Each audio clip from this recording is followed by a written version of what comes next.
first of all, this quote.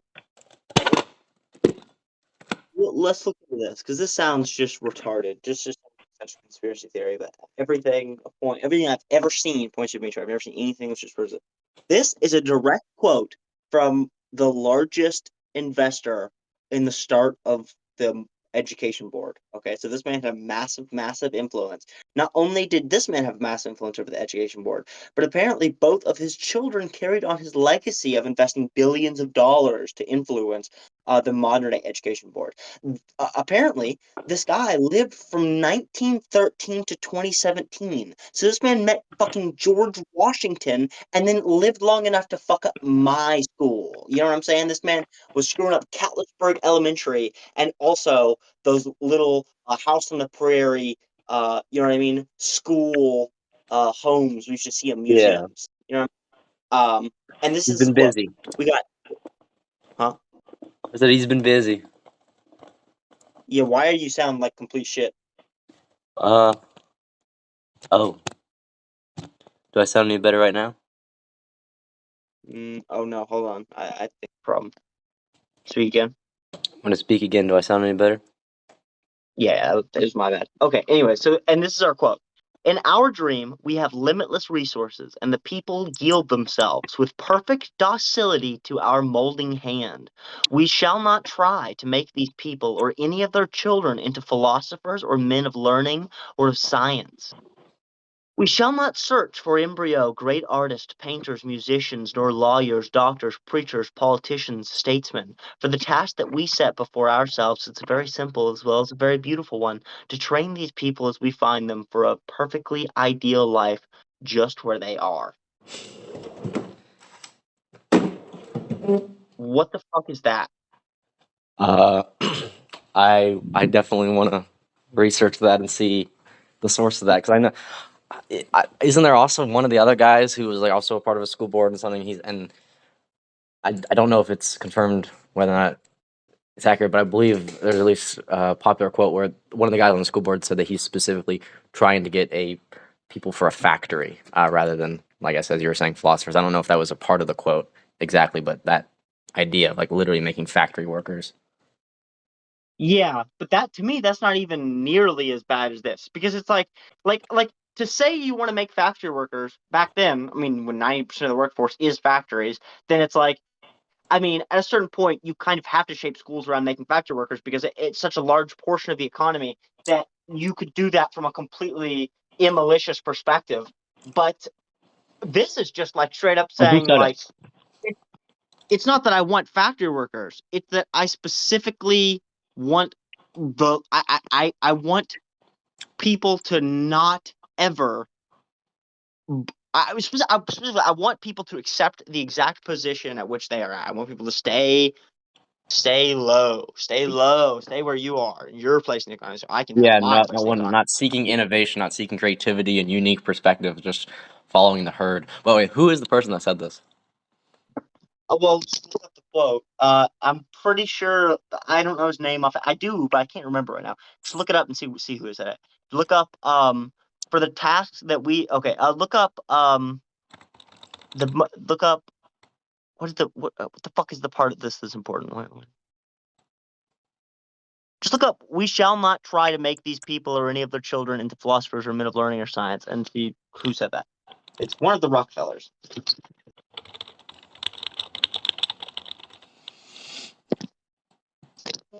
Okay.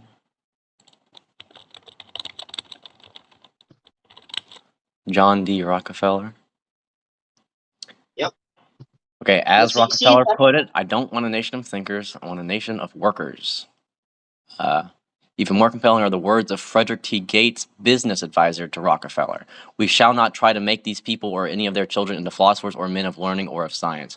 Okay, so this one thing says it's a business advisor to Rockefeller, but Rockefeller was one that said no thinkers, just workers.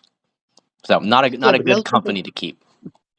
No thinkers, just workers is acceptable. If he is the guy's friend, then obviously that's a little bit damning, but it's not the same as him saying it himself. So, I've been sort of lied to already. Jesus, good start to this little conspiracy theory. I know that. I believe one of the Rockefellers, and this was a quote that I looked up to make sure because it sounded like a quote that was false, but it was like straight up from his book, and he said that, some people, think I'm some guy who's trying to, I'm a part of some cabal of people trying to create a one world order in the society, and to that I say I am, and I'm proud of that.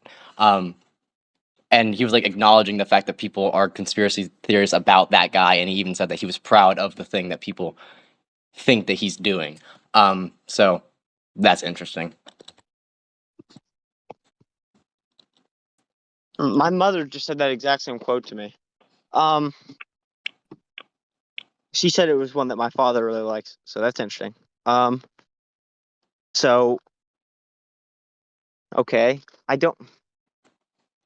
don't understand why I haven't heard more about this. I don't understand why I've never heard Destiny be pressed on this. I'm sure I've never heard this in any of his conspiracy theory highlights because Destiny's really really good at just like shitting down the throat of conspiracy theorists in like 10 seconds. But I've never heard him. I've never heard his steel man against this. I've never even heard it be brought up. Uh, um, Weird. Uh, Also, Cade talked about this conspiracy theory right before he talked about the firmament. So maybe Cade's on it with both of them. When was this? This was the last time Cade was over, whenever I brought up the firmament, it was like a week or two ago. So maybe we need to look in the firmament as well. But you said it was a business advisor. Is there okay? Oh no, wait, Look up. no. We have to think.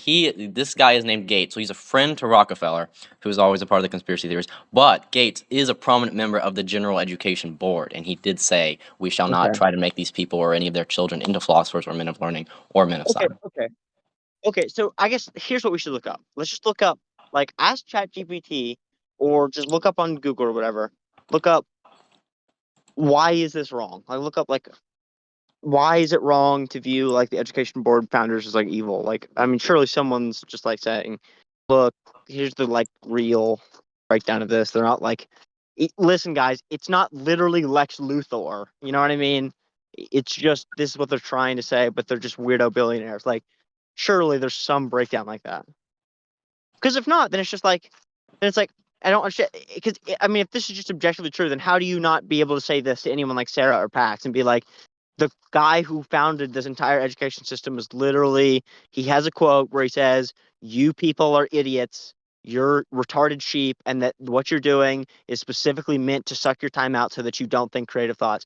And like at that point, if there's no counter argument, then how are they not forced to just instantly lose the argument? I don't understand.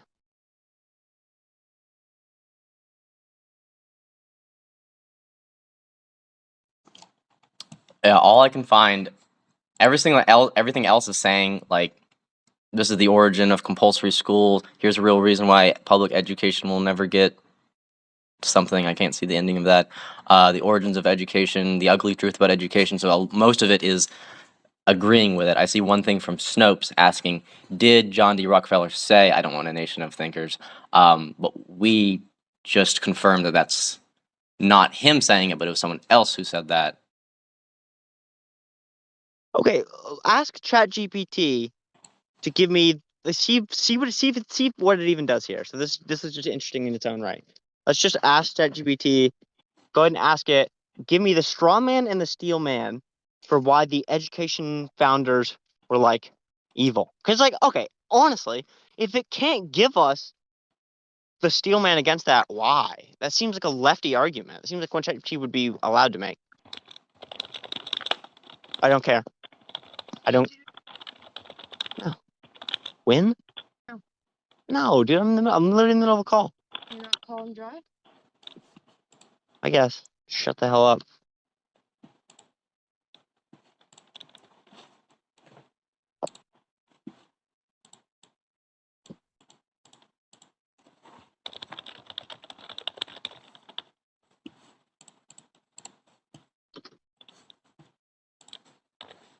What are you seeing? I'm still typing.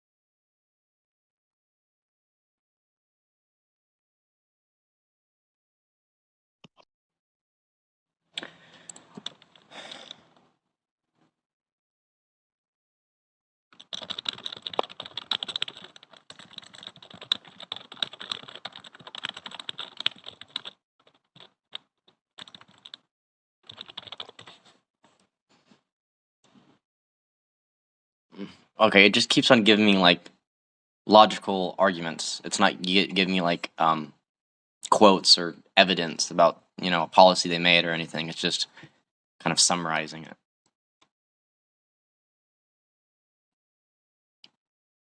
You want me to read the 3 paragraphs it said for the Stillman argument? Sure. The original founders of the General Education Board did not intend to stifle creativity and critical thinking in students. In fact, they aimed to establish a standardized educational system that would provide a strong foundation for students in various disciplines. Their goal was to ensure that all students received a well-rounded education, including basic skills and a common knowledge base. The founders believed that by setting educational standards and Okay. guidelines. So Trevor, just straight up ask it because it just lied at the beginning of that, right? Like at the beginning, it says they were not seeking to stifle creativity. So then, literally, just copy and paste the quote from the guy who was on the education board, and then ask it. Well, then why did this guy who was on the education board say this? And just see what it says, because it'll have to respond to that.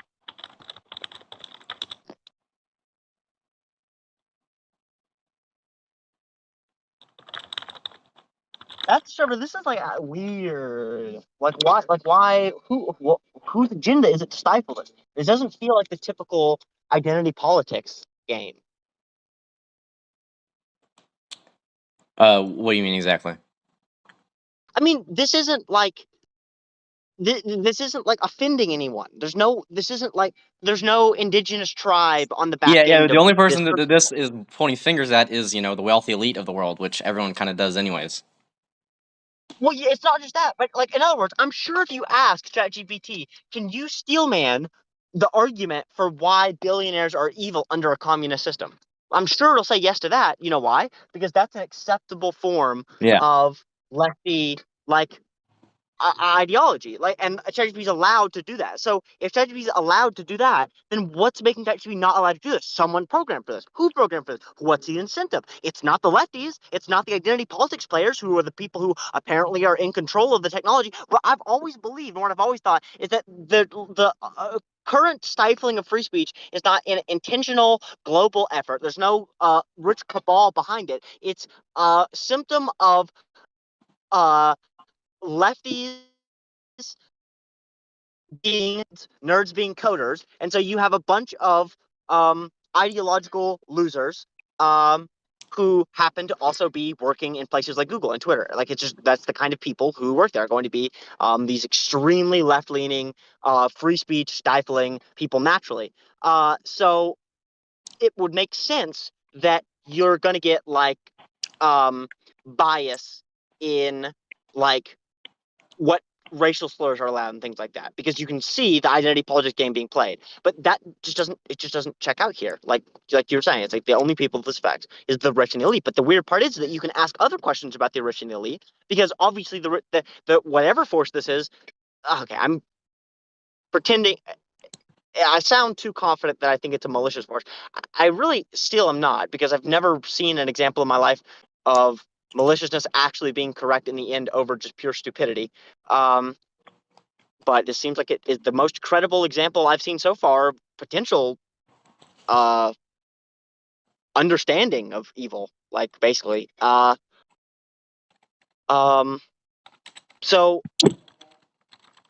I don't. In other words, basically, I guess what I'm saying is that if you can ask it communist arguments, if it is expounding on some things and is an intentional thing, then what's happening is that they are letting you ask certain questions so that they're not being scrutinized. But the more important questions, like about education, are being intentionally stifled. And there's not enough of a crowd to care about it for that to gain popularity. And it's an important enough question that they're willing to risk that sign in order to keep people Well, I have to from tell you, seeing. I'm not very satisfied with the answer it just gave me. It says, so I gave it the quote. It says, the quote you provided seems to express a particular perspective on the goals of education. It does not necessarily mean that the individual, in this case, Gates, or the General Education Board, intended to stifle creativity or discourage critical thinking. Rather, it reflects a focus on practical and vocational education.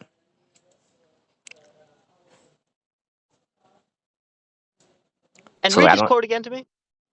The quote you provide, and there's 3 other paragraphs if you want me to read that. The quote you provided seems to Oh, express a particular perspective on the goals of no, education. his quote. No, his quote. Read his quote. Oh, his quote: "We shall not try to make these people or any of their children into philosophers or men of No. learning Yeah. No, I apologize. Keep going.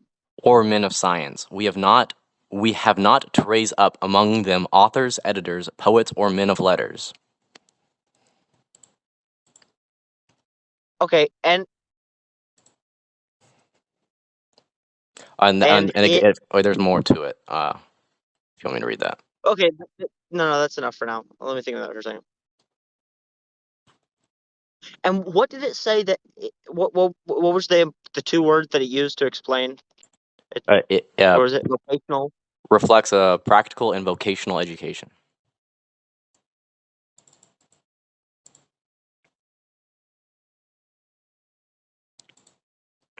Yeah, so it's just saying like it's trying to focus on getting a job, and it's like, well, you say that, but what if by quote unquote getting a job you mean not doing anything with your life?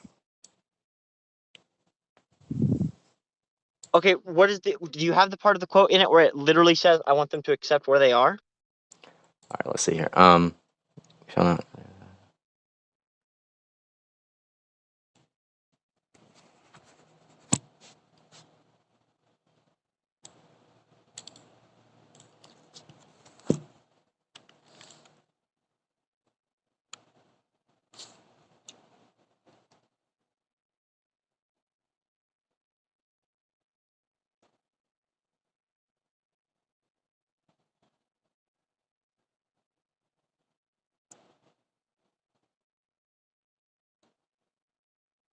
Okay, so the full thing, as I see right here, is in our dream we have limitless resources, and the people yield themselves with perfect docility to our molding hand. The present educational Yep. conventions This is fade. this is the right quote. Do you have the part I said?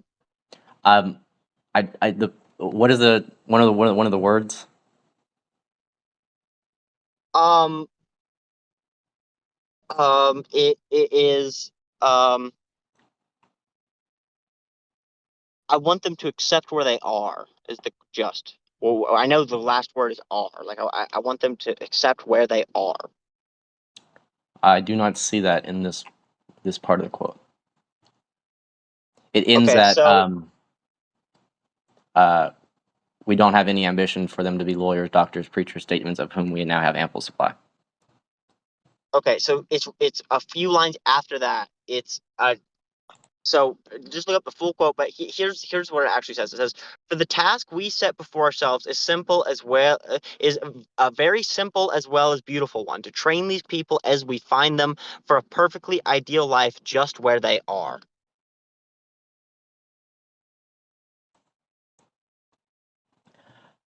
Yeah, You know, I guess we should really go ahead. I What are you see saying? that I see that there's a continuation of the paragraph from another article, but it does not say that. It just says the task is simple. We will organize children and teach them in a perfect way the things their fathers and mothers are doing in an imperfect way. No, it's not that. It's look up the full quote, like not in Yeah, an article. I don't know an yeah. article. I'm trying to. It's like different ones are like end at different points. I hate the internet. What the fuck happened to Google just showing you the quote whenever you looked it up at the top of the page? What the fuck happened to that? I don't understand why technology is regressing as we get older. You know what I'm saying? Let's say again. It's just bizarre. I don't understand why technology is regressing as we get older. Yeah, the actual amount of control you have over it diminishes as, let's say, the quantity increases. Like the meme about it is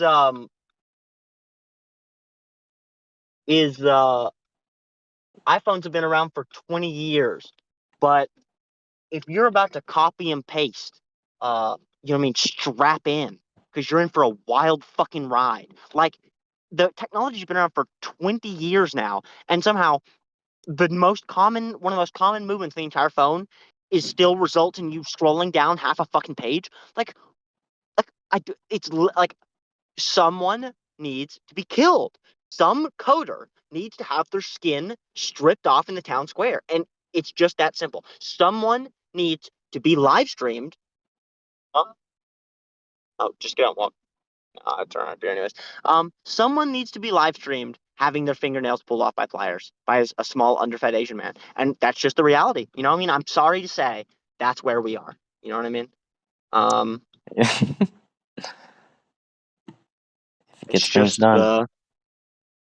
the objective take on the situation. Like, so are you gonna here or are you gonna get it done there? It's going up here. Well, anyways, okay, so there's no one who disagrees with this. I don't understand.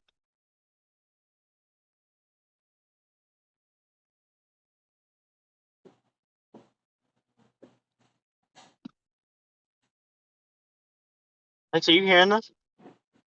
This is a quote from one of the people. Yeah. No, I'm saying that this quote is from one of the people who founded the education board. In our dream, I'll just wait till we get there. Um,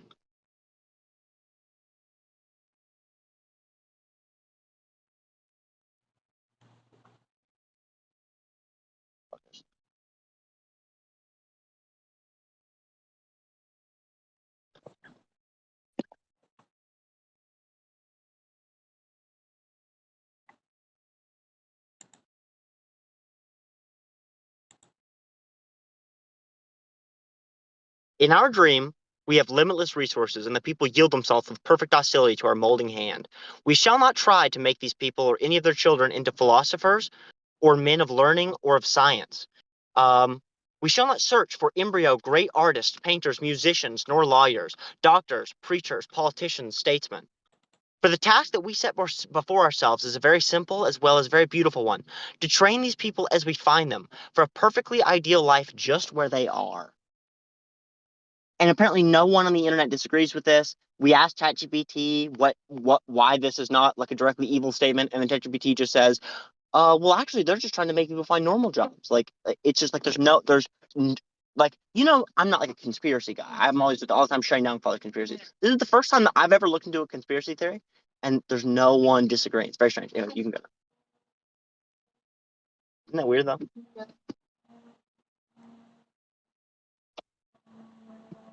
Lulu. Um, you're not seeing anything, Trevor? You're not seeing any counter argument. I see one thing that like he was specifically trying to talk about rural students in rural communities, and that somehow makes it better. I'm trying to read that right now.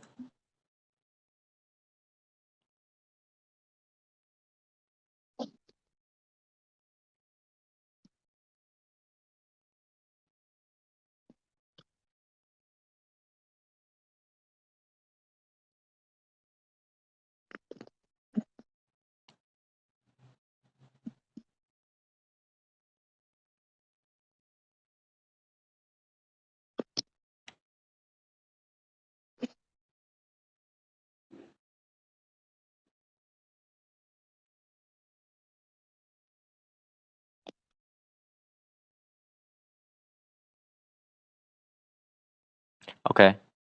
For the task that we set before ourselves is a very simple as well as a very beautiful one, to train these people as we find them for a perfectly ideal life just where they are. Yes, ideal, for we shall allow ourselves to be extravagant since we are only dreaming. Call it idyllic if you like, an idyllic life under the skies and within the horizon, however narrow, where they first open their eyes. We are not to try to make that life just where it is, healthful, intelligent, efficient, to fill it with thought and purpose, and with a gracious social culture not without its joys. I don't understand. All that seems directly in opposition to everything else we've read. What?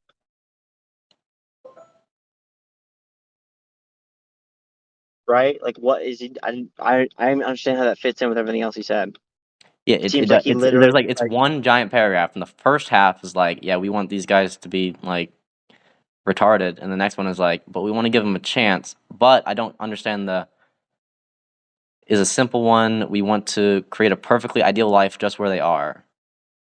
I don't necessarily see that as in they want to improve it or not. They're not very elaborative in this. He just starts going off into poetry about what the idyllic skies look like.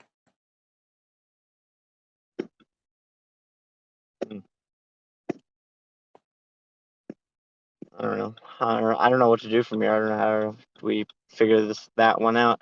Anyways, I'm at the head home, so I'm just gonna switch topics. while I'm in the car. So I don't have to go up on the hill talk about this. Um, it's just completely fucked my Adderall up. It's just fucked it to pieces. Um, Yeah, you said you're still seeing stuff.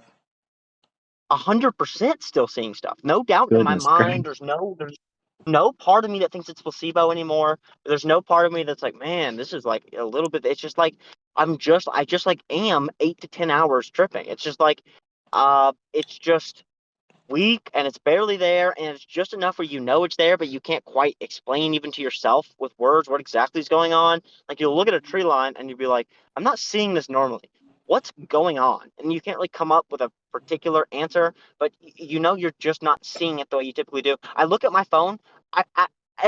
There's never a time where I look at my phone and I don't get acid letters. It's not a framework that I can remove. I can't even manually remove it. I can't even like. It's not even like, oh wow, it's easy to get acid letters now after the acid trip. It's like if I try to make the acid letters go away, they will not go away. They're a permanent facet of looking at my phone now. Um, do you know what I mean by that? Like the letters, it's like I can see the symbols. It's like if you were to look at an alien language in a video game or whatever, it's like you deconstruct the concept of that being an actual language because you understand that it's just something made up for a video game. So instead you just like look at the symbols, like the fucking like Skyrim symbols on the Yeah, like Skyrim it's wall or like a whatever. rune carved into a stone. Yeah, it's like I can simultaneously see the deconstructed like alien symbols while I'm reading, and it doesn't really slow down my reading. It's not that annoying or anything. It's just like weird. It's just like I can see all the letters like folding into each other too. It's not just that they're deconstructed. It goes beyond that. It's like an actual visual effect where the letters on a screen are warped, they're malformed, they're acidy, they're just weird. And it's not even like the typical way I even think of acid letters. It's not even the typical trip, but it's definitely a form of acid letters. There's nothing else which even resembles this.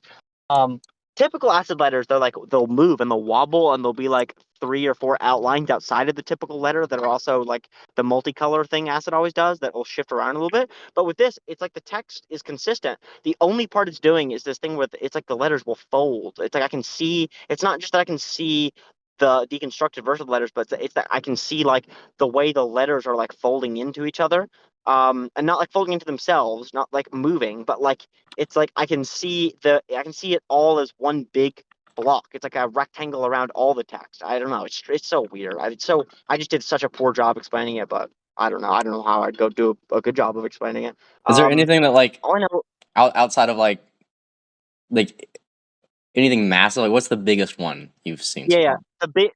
That's what I was about to say. The biggest visual I've seen so far, I'm pretty sure it was triggered by exercise. Um, it's I was at physical therapy today and I was doing a workout for my back. And like a Great Wolf Lodge type carpet or like a hotel type carpet where Yeah. it's like, well, it was one of those in the physical therapy lobby, and I literally just straight up got acid flashbacks, like just 110%, 1 billion%. The floor's moving, just straight up moving, the whole floor shifting and moving and breathing and swimming, and I'm just in the middle of my physical therapy. I'm just surrounded by people. You know what I mean? It's just, and I'm just straight up tripping. Like my mind's fine. I'm literally like at 10 seconds later, he asked me like, "You doing fine on that like push up or whatever the fuck I was doing?" And I'm like, "Yep, I'm okay." It's like there's no mental panic or freak out, no even mental confusion or anything. It's just straight up visually tripping balls.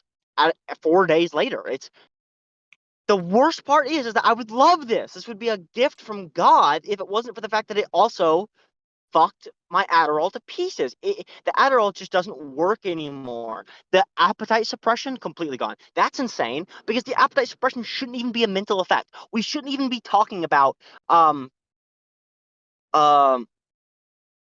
Well, I guess if we're talking about ADHD, then really, I guess yes, you definitely would see that. Even it's that basically that on top of appetite suppression, the big thing that influenced my eating was the dopamine hits, and that now that even though I'm taking the meth and I'm getting technically an appetite suppression, the ADHD appetite suppression isn't going away because the fucking dopaminergic system isn't working. So um, the afterglow just seems to have completely fucked 90% of the good parts of Adderall.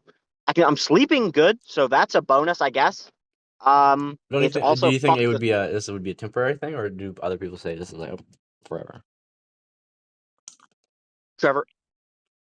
You should look this up just so you can believe me.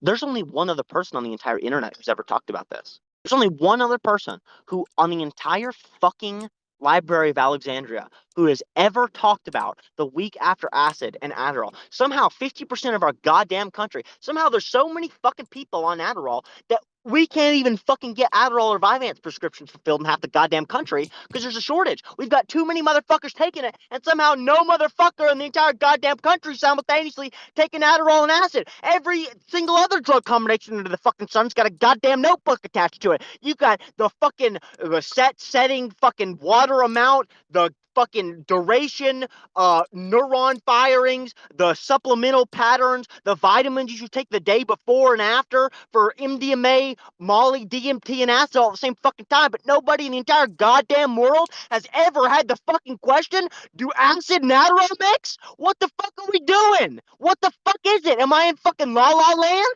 I don't understand. It's crazy. It's crazy. Like, seriously, look it up and see what you find. I'm telling you, there's 4 Reddit threads on I'm the entire asking fucking planet. Bing right now. Yeah, it's crazy.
I don't know. I'm sure maybe you've been here. I'm on a website called Drugs Forum, and it says taking LSD with Adderall.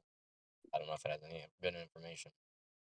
No, you don't ever go into any of the websites. All the websites are going to say is, this is actually illegal and you should not do it. What's a That's what forum? all of them say. No, okay, forums are good. No, I haven't been to whatever this is. What is the forum saying?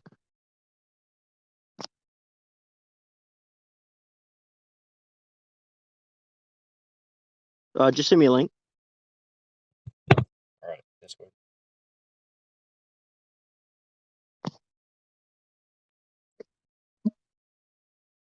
I mean, okay. To begin with, someone asking should they? So I don't know if I'm going to have.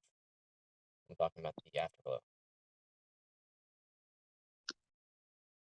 Well, no, it's not just the afterglow. I'm saying that whenever you look up Reddit threads about Adderall and acid combination, there's 4 on the entire world.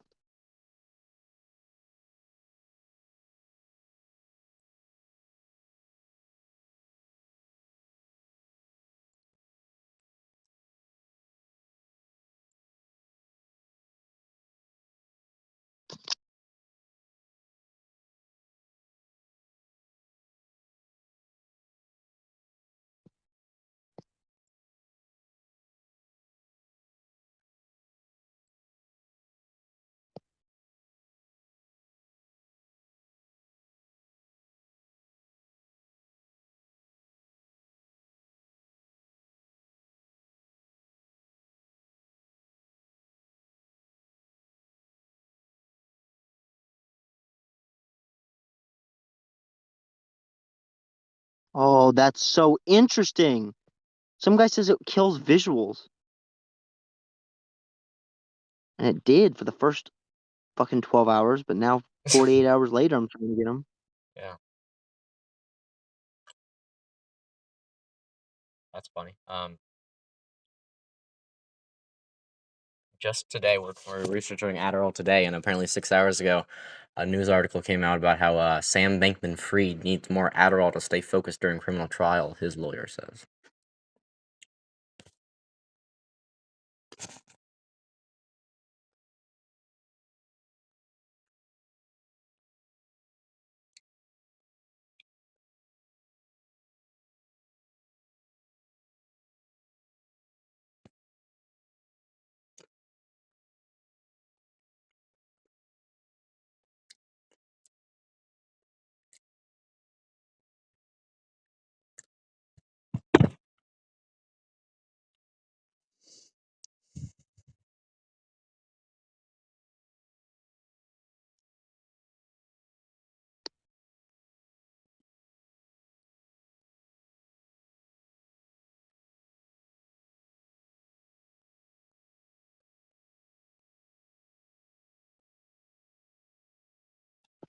Dude, I love these threads where everyone says, um, taking Adderall and LSD could be dangerous.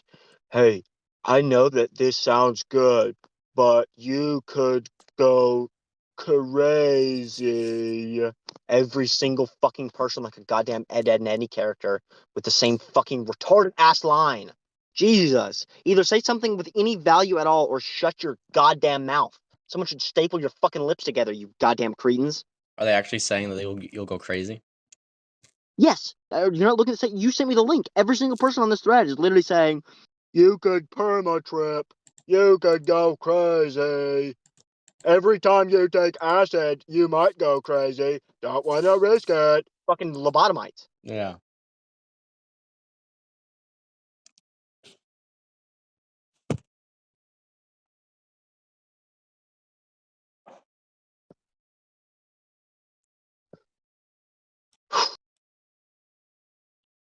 So like, yeah, what are you saying,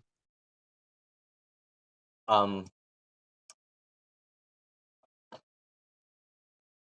I was bro? reading You can through even hear it in Reddit my threads. There speech. seem to be a few more than 4, but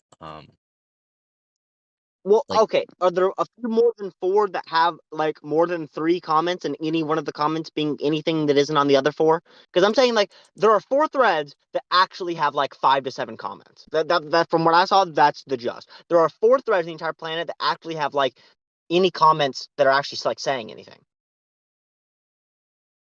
yeah, and also most of it is people asking like, should they? No one's saying here's what happens on day 7. Well, yeah, but that's not even like surprising.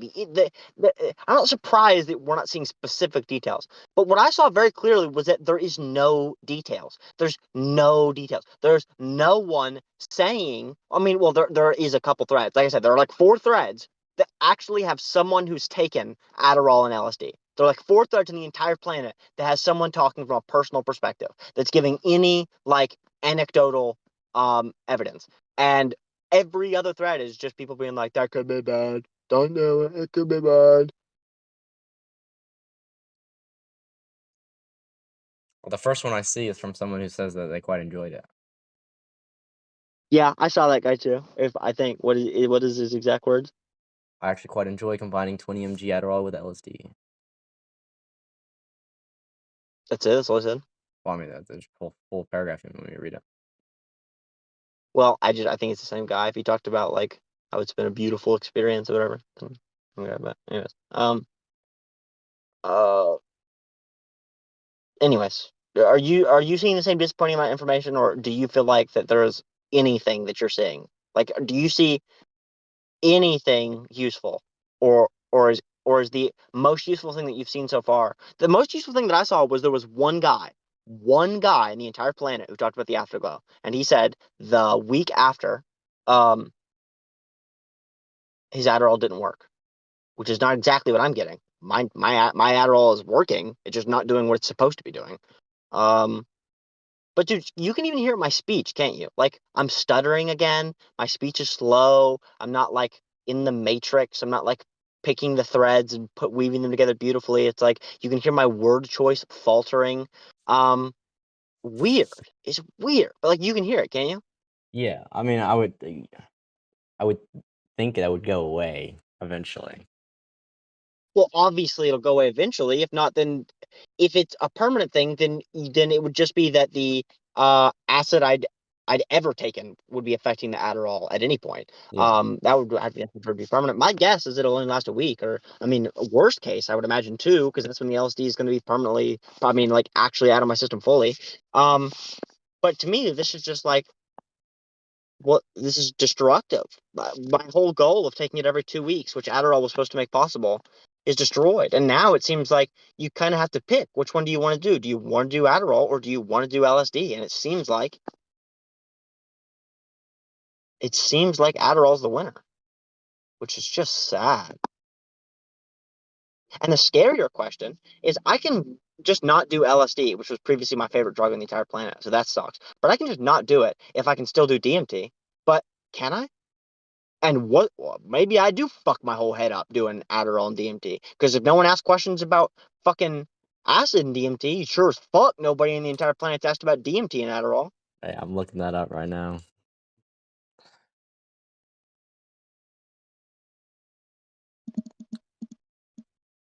You should be fine if you take it in the morning.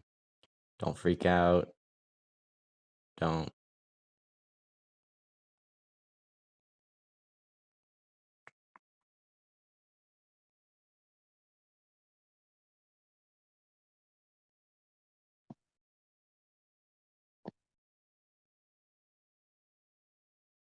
Oh, that's funny. I've read this thread before.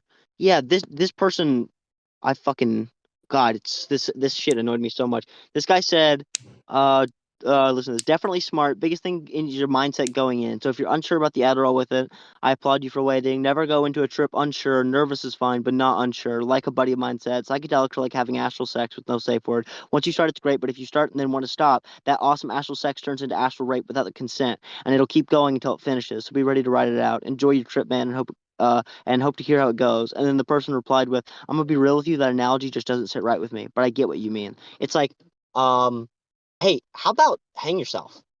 Hey, how about go find, you know what I mean? Go find a tree, a really, really big tree that's been growing for like 100 years. Go find like a pine wood, maybe the tallest tree on the planet. Go get yourself Wait, to fucking which person? The person that responded or the person that made the original comment?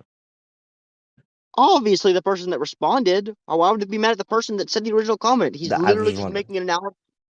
Yeah, he's making an analogy which well describes the situation. And then this person is literally like, yeah, what you're saying is right and makes sense, and it illustrates the point. I mean, yeah, it is an analogy, and what you're saying does actually serve as a good representation of the thing that you're trying to represent. But also, it doesn't sit right with me. Also, Like, it's a little bit seriously, yucky and a bit gross, and it makes me a little bit uncomfortable. You just edit go your find a comment, pine please. wood. Go find a giant California red pine. Spend the next 10 years learning how to scale it, and then jump off the top of it. It's the best use of your time possible. I can't even believe people like that exist. And Trevor, the worst part, she got one more upvote than he did. He got 3, she got 4. Dumb bitch. Well, you can change that, surely. Well, unless it's old, if that's how that works. Uh, I, I I, see someone saying that it increases DMT visuals. So if that's a fact, that's crazy. um, that would be fascinating.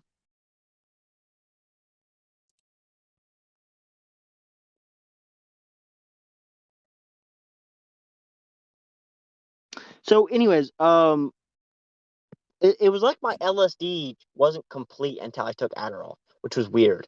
Um, it was like the ego part, like the thing that like makes the struggle feel good, that didn't come in until I took the Adderall. So it was actually like um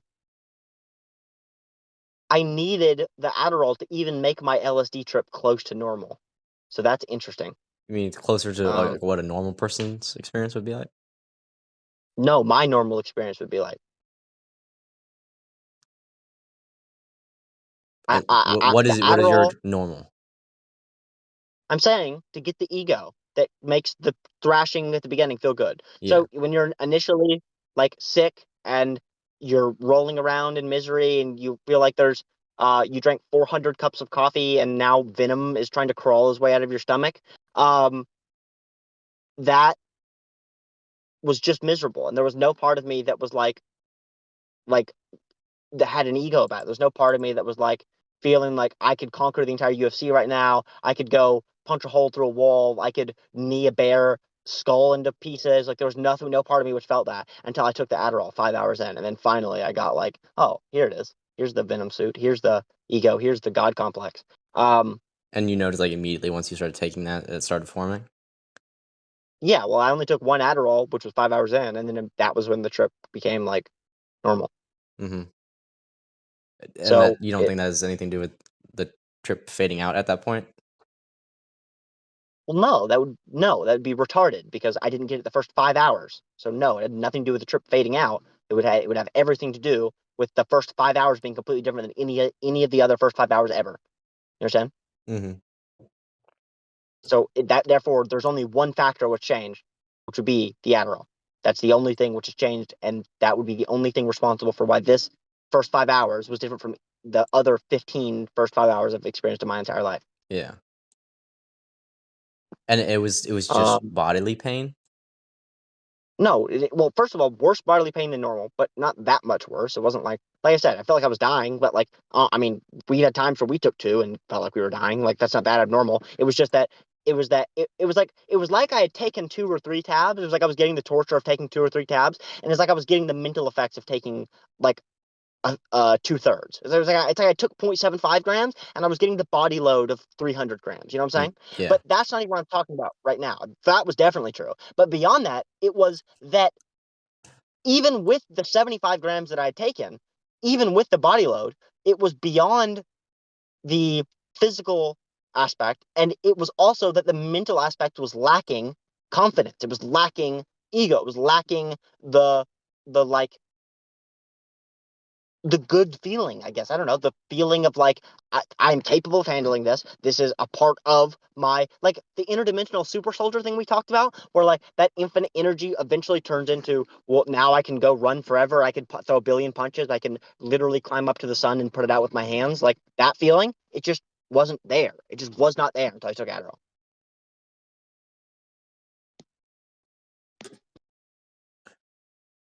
Did you like do anything afterwards? Like do anything cool? Not really. My whole time out there was just spent B location to B location. Uh-huh. Um, Did you bring your bike out there? yeah, but there was nowhere to ride it, which made it even more annoying. Mm-hmm.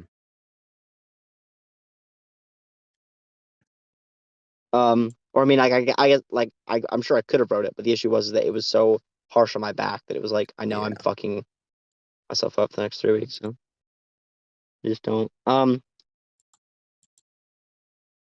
So anyways, it sucks. It fucking sucks. It really does. It's really good. I don't even know what to potentially do about that, other than just Well, never take LSD again. or couldn't you just maybe like that day of not do any and see if that has any effect long term? Well, no, obviously not. Okay, based on what I've said so far, this would be the effect of that. You're just gonna fuck up your trip. You're gonna have a shitty trip that's missing the most important part of the experience. You're just gonna have a shitty body load with shit visuals and not being able to think straight. And then you're after that, you're now going to get a week of your Adderall not working. So you're going to both have a shitty trip, and then after the trip, you're also going to have a shitty week where your Adderall works as shitty LSD. So that would be the result of that. So no, that would not be a good solution. Hmm.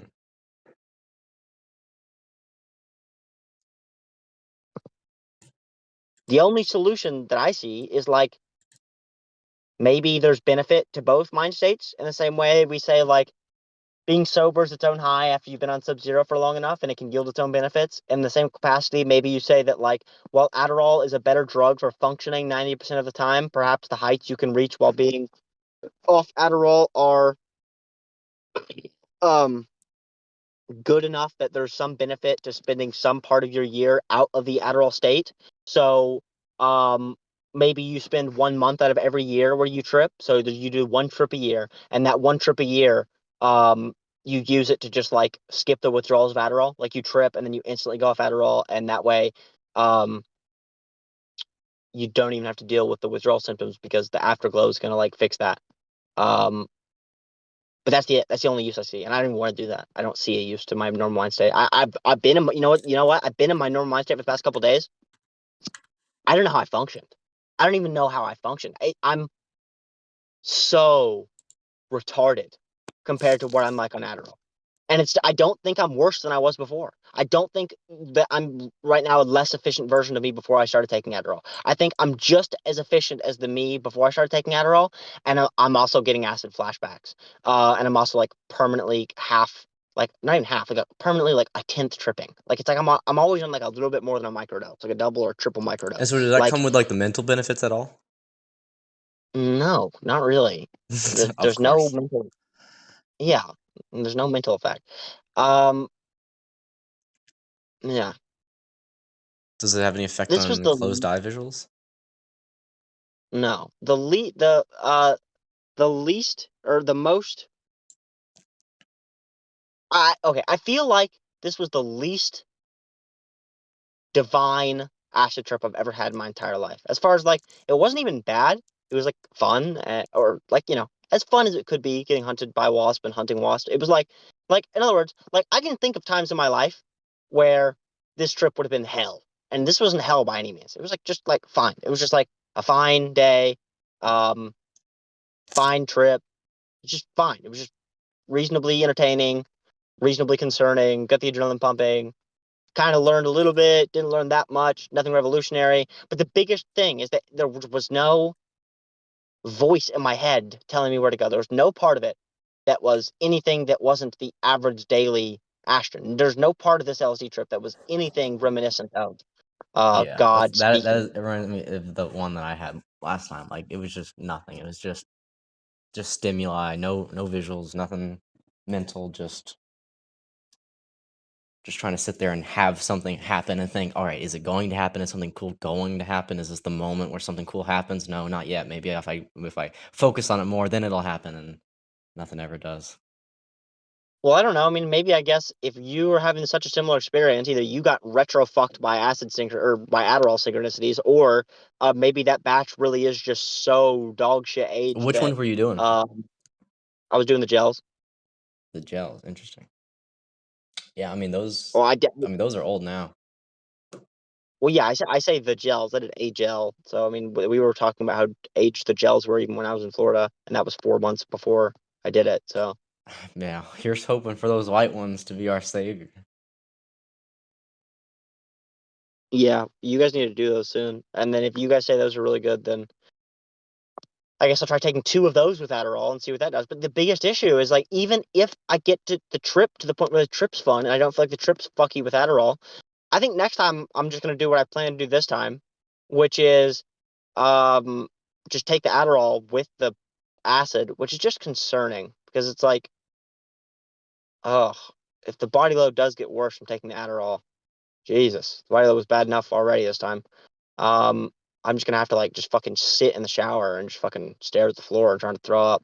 What about For the whole. doing Adderall like I don't know 3 hours before it, let's say, and then you do it, and then so you already have it in your system while doing sub one.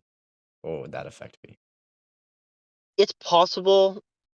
I would probably do it about an hour before the acid in all actuality, but the issue with 3 hours is that the Adderall crash is going to happen about 6 or 7 hours.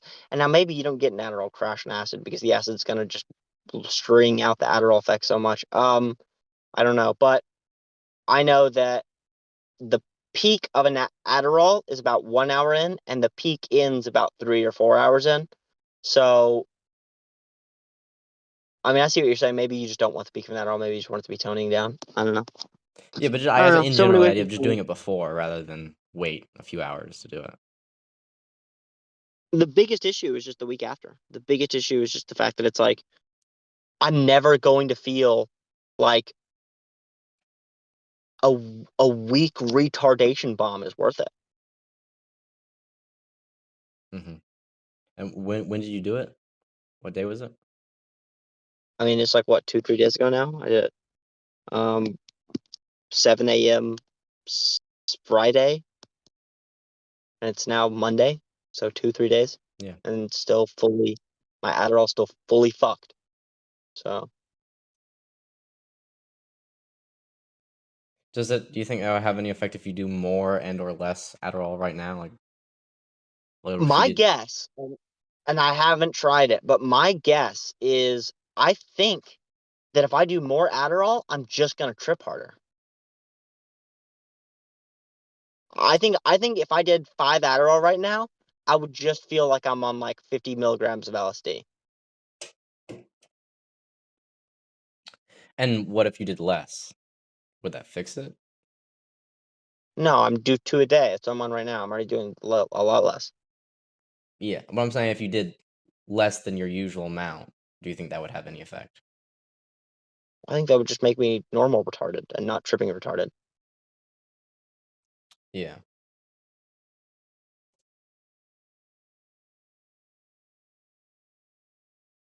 So even less fun. So no, I mean, really, no, there's no solution. It's just like LSD's fucked now. Unless it's the batch.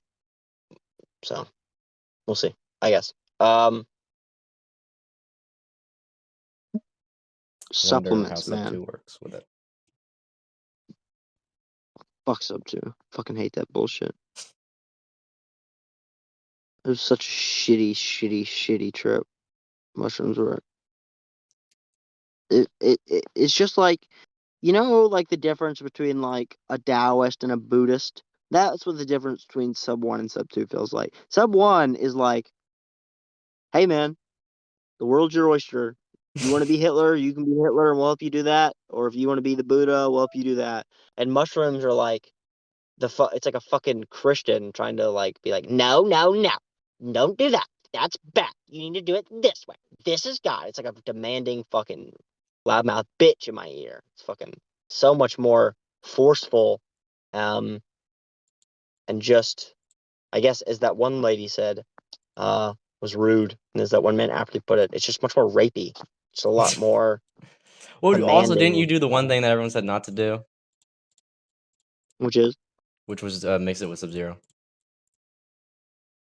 uh, yeah, but it's not that everyone says not to do that. Lots of people say to do that. Doesn't Terrence McKenna literally say like fucking explicitly to do that or whatever? Maybe he doesn't. I don't know. It's been a long time since I listened to Terrence. But the point is that it's not everyone that says not everyone says not to do that, but some people do say that does cause thought loops, and Yeah. it was my first time doing it, so it was stupid of me to mix Sub-Zero and mushrooms, and that could be entirely responsible for my thought loops. But to me, like I said, it's just like it wasn't just that I had a bad trip. It was that there was something about mushrooms that Well, even even then, there's like without different having a kind bad of mushrooms with different like effects and stuff, and yeah, I like don't think I'm they're just that taking different. everything you say with a grain of salt, knowing the diversity of experiences you can have with it, and from the experiences I've heard people had with it. Yeah, yes, I'm sure it's got its use somehow. And yeah, like you said, who knows? Maybe it fucks with a completely different shit than Adderall, and actually I'll be big chilling with that. And even if it is a little bit worse, then hey, at least it's not going to cause a week of retardation. So maybe that's the alternative. Um, but so anyways, supplements. You know anything about these bad boys? Which ones? Any of them? Not really. Okay, so go to r/newtropics.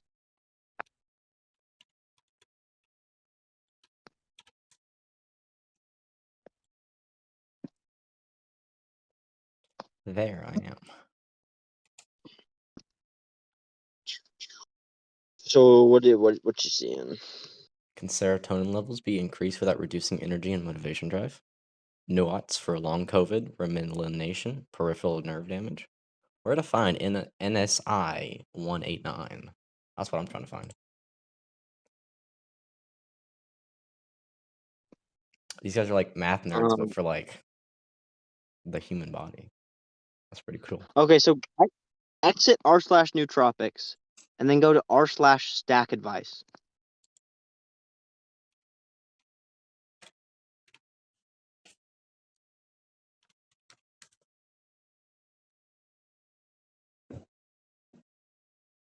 Okay, and then go to top all time.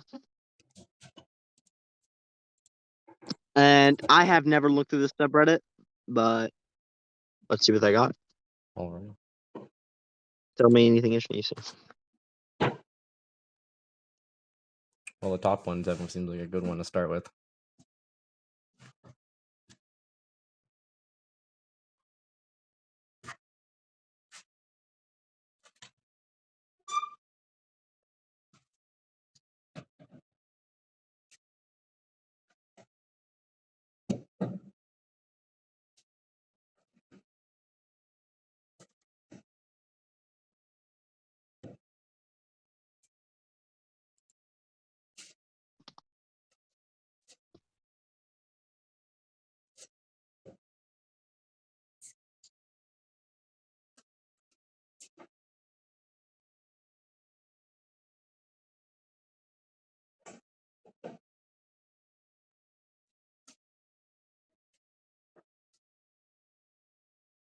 So isn't that crazy? Like, I just got done reading the list of first guy's post, and it's like, that's crazy that even exists. Yeah. Yeah, a lot of these I recognize. I know my father takes creatine and he takes some omega-3 and vitamins and stuff. Yeah, my mother already took she already had chelated magnesium and L-theanine, both of which are really useful. Interesting. So melatonin. Did you know this? Destiny is the one who first told me this, and now I'm seeing it again here, which is funny. Um, if you eat, so I guess this is the big takeaway. The medically recommended amount of melatonin is between 0.25 and zero point 0.5 grams. The amount of melatonin in a gummy, the average gummy sold at the store, is 5 milligrams. So you're doing 10 times the dose every time you eat one of those gummies. So you're going to wake up in the morning feeling like shit. You're going to wake up feeling like a groggy fucking retard because you took an entire melatonin. And that entire melatonin is still going to be working its magic whenever you wake up the next day and you're going to drink 2 cups of coffee just to retro fuck what you did to your brain last night. But if you just literally nibble it, if you literally squish a melatonin gummy down and then you cut it into 10 pieces and then you eat one of those 10 pieces before you go to bed, then it'll work like a charm. Isn't that insane? Why would they even do that, I guess? Or unless it makes it feel like it has more of Literally, an effect and thus you want to do it more. literally, what I think is that it's just to sell more product. That's it. But It's wouldn't it be that a simple. waste of They're energy? Like if they could, like why would they put 100 mg in it when they could just put 10 mg? It would be less resources. No, no, but they can sell it for more. In Ah, other words, this drug is so cheap. It's so cheap that it would literally cost you like half a cent a night if you use the right amount. So what they're thinking is like, well, if we sell one bottle this big and we tell them that you can do 1/10 of a gummy, they're not gonna come back and buy another bottle for 10 years. Just tell them to eat fucking 5 gummies at a time, basically. yeah, I'm not gonna lie. I've taken mass bulk amount of those gummies in the past. Yeah, yeah, we all did because we thought, well, they recommend 5. I'm sure what I should use 20. No, it's fucking point 0.5. Um, Also, yeah, they crazy. they they made dreams weird. I always enjoyed that. Yeah, yeah, or you like they could, and then after you took it for like a couple days, and that you just stop getting dreams. But yeah, Yeah. but so yeah, melatonin. Start taking extreme. I would just get it again, and but now every night take 1/10 of a gummy of melatonin. That's what I've been doing. Works like a charm. Works great. Really good stuff. And you actually notice Um, it has a like sleepy effect? absolutely, absolutely, yeah, absolutely a sleepy effect. Yes. Interesting. Um, and beyond having a sleepy effect, the big effect is on your sleep consistency, the level of amount of you're waking up in the middle of the night, and like your ability for your body to properly enter sleep So like modes. what do you do That's to the gummy? massively lubricated. Well, I mean, what I was doing for a while was I would literally squish it flat and then cut it into 10 pieces, I see. but it's just too much hassle. So now what I've just been doing is I'll just take one gummy and I'll just nibble it, just literally nibble a tenth Like of it with your off. teeth? And, yep. Uh-huh. Interesting. Because it doesn't need to be I exact. haven't even like touched melatonin like since I mean yeah, since I did got Sub-Zero. I mean that's been like useless. So it's probably been almost a year and a half at least since I've looked at it. Yeah. Yeah, it's pretty crazy. I mean, yeah, it's that's good, honestly, because your tolerance is reset, so you'll be Yeah. able to get back into it. But so yeah, so I mean, but yeah, isn't like isn't it insane that Trevor, our life may have been like we may have already had multiple more framework breakthroughs if we woke up every day and took fucking vitamin D, magnesium, in acetate, coenzyme, alpha lipoic acid, triethyl glycamate, B-alanine, L-carnitine, prebiotics, fucking taurine, niacin, creatine, like, um, And it's crazy. unfortunate you That wouldn't have been taught any of that. yeah. No, but you'll be taught how to fucking be a factory worker and apparently about the skies.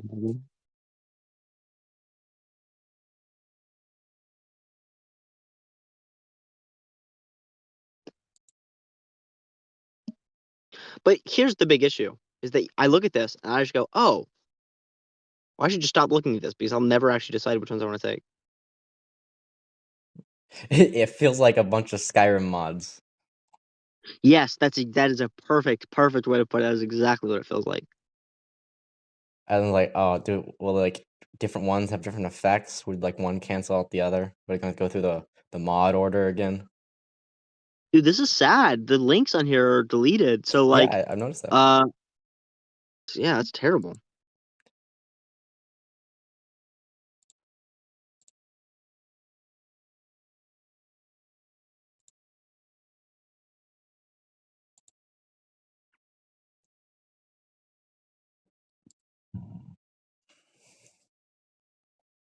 Oh, interesting. I see on the someone talking about anxiety, what worked for me and how, and the first ones are meditation and psychedelics. So, yeah, good start. Huh? Oh, got DMT. You got MDMA. Okay, yep, those are some good ones. Yeah, my stack is interesting.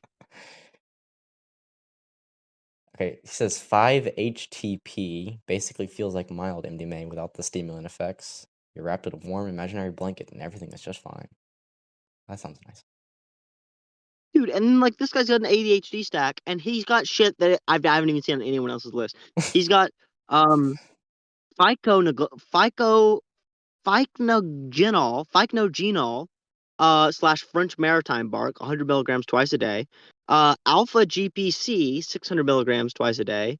Rhodiola, 500 milligrams twice a day. Um, and it's just like none of those are even anyone else's stack, and those supposed to help with ADHD. Like, how am I supposed to combine all these? And does this get expensive after a while? I'm sure it must.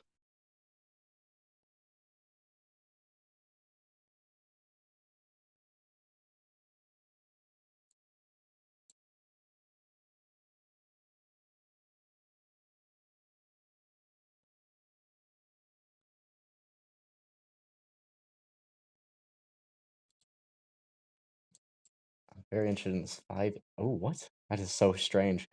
This guy just talks about 5-HTP as something like MDMA. Gives you a warm imaginary blanket and everything just fine. Your problems and ruminations disappear. And I look it up and it's just, sold in little bottles in the stores and stuff. Um,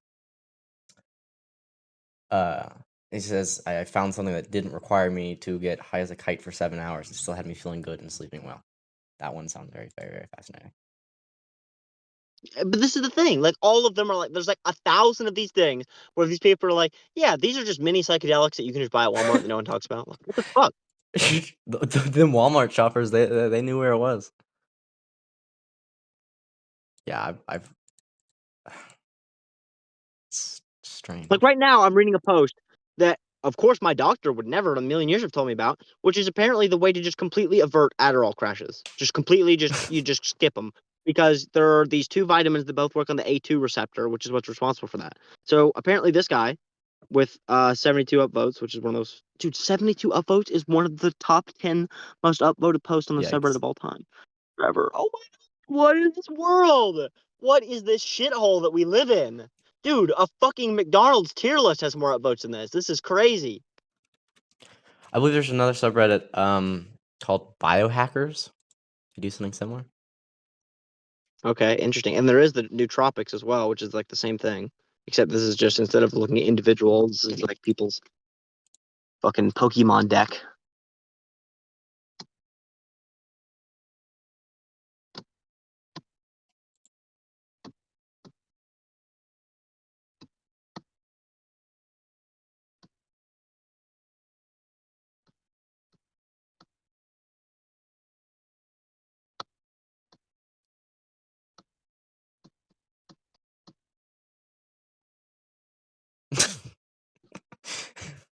uh, one of the uh, one of the top posts on Biohackers has a huge list of things to do, like exercise and diet and different things to take, and one of them says stop smoking weed. For what? What was the effect that went away if you stopped smoking weed? The counter regulation decreases mood and increases anxiety at baseline. Furthermore, it is not good for aspects of cognition. Yeah. Yeah. I don't know about the whole Sub-Zero thing. I feel like that drug may just be like it may just turn into retardation long term. Like literally, I think like the conservative talking points are like just correct about it. Like it's crazy. Like it starts out and it's just like the perfect drug for everything, and it's just like butter, right? Like you just put it on anything and anything just gets better. And then over time, it just instead is like, yeah, actually, the only effect is that you're 10% more lobotomized. Like I feel that's like it. if That's the only. there's one substance on the planet where this quote fits the most, it's once you get the message, hang up the phone, and if not, you just hear ringing in the phone. Yeah, that is a really good quote. That's Terrence, right? It's Alan Watts. Huh. Interesting. Was it about weed? No, that was just mainly about psychedelics in general. But I was saying if it applied to anything I found in life, it would definitely be Sub-Zero. Yeah, that is a perfect quote for Sub-Zero. I don't know if it really applies to psychedelics in general. I mean, I guess maybe, I don't know, maybe that's what we're experiencing with acid too. Yeah. Oh, which is And annoying. also he was in the time of like, the 60s where there have been people who was like, we've done like 15 in, our life. Some people were like, yeah, I did 15 last week. Yeah. It's so gay I never got to that level. That was always what I wanted to get to. Why, bro? Why? Why have my acid dreams been robbed from me? So gay. I wonder if there's anything about that on the subreddit. That's what I'm just trying to find. Doesn't seem like anyone else thinks our plan wants that. But I mean, honestly, I guess we should make a Reddit post asking about it. One of these motherfuckers may be like, well, actually, that what you're talking about is your B2 receptor being pressed in, and what you need is you need some L-tyrosine. That's going to lube that right up. I was reading this, which was interesting. This is a guy talking about Adderall crash, and so this one guy says, "I have another hack that this is just in the comments of that post. That post is useful." But then this guy says, "I have another hack that stops the crash: 500 milligrams of tyrosine and L-carb with your medication, and 1,000 milligrams of tyrosine an hour before your medication wear off. Works a charm." And the guy under it says, "Thank you, Reddit, for scrolling me down. I didn't touch the screen, fucking retard." And then the guy under it says, I took tyrosine every morning, 5 days a week, and it was the best period of my entire life. I was happier and more productive than I'd ever been. This lasted for about 6 months. Now tyrosine makes me angry instead. I'm trying different tricks to get it to work again. I switched to DPLA, added cordyceps militaris, rhodelia rosea, and 5-HTP, and a couple other things, but I haven't cracked the code yet. Maybe because you're taking it differently, it will affect you differently, but I would expect its effects to change after a few months of continued use. And this guy says, brother, that anger is A2 dysregulation. So apparently these motherfuckers are having like some crazy debate. I wish It's I just could so make a bad. comment and someone be so specific about my issues. Yeah, dude. But these comments are like so cool. Like these are literally like what like I wanted the framework debates to be like. You know what I mean? Like people being like, actually, that can cause this long-term effect over time. And other people being like, well, yeah, but you can just remedy that by implementing this aspect into that framework. You know what I mean? But there's like these mini fucking psychedelics in the description instead. It's crazy. Ashton, my No Fear and Death clothing just got here. Nice. Which ones did you order? I got a few of them. Ooh. Did you get all three? No. I got the pink one and a few other ones. There's another shipment coming in. Got a bunch of shirts right now, like long sleeve t-shirts. Yeah, that makes pretty good looks.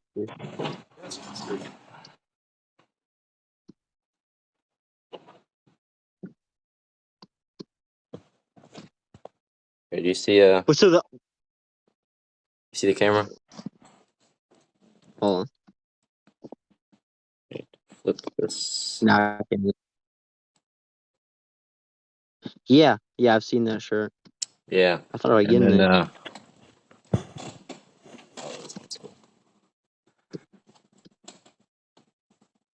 an Yeah, alien. that one's sweet.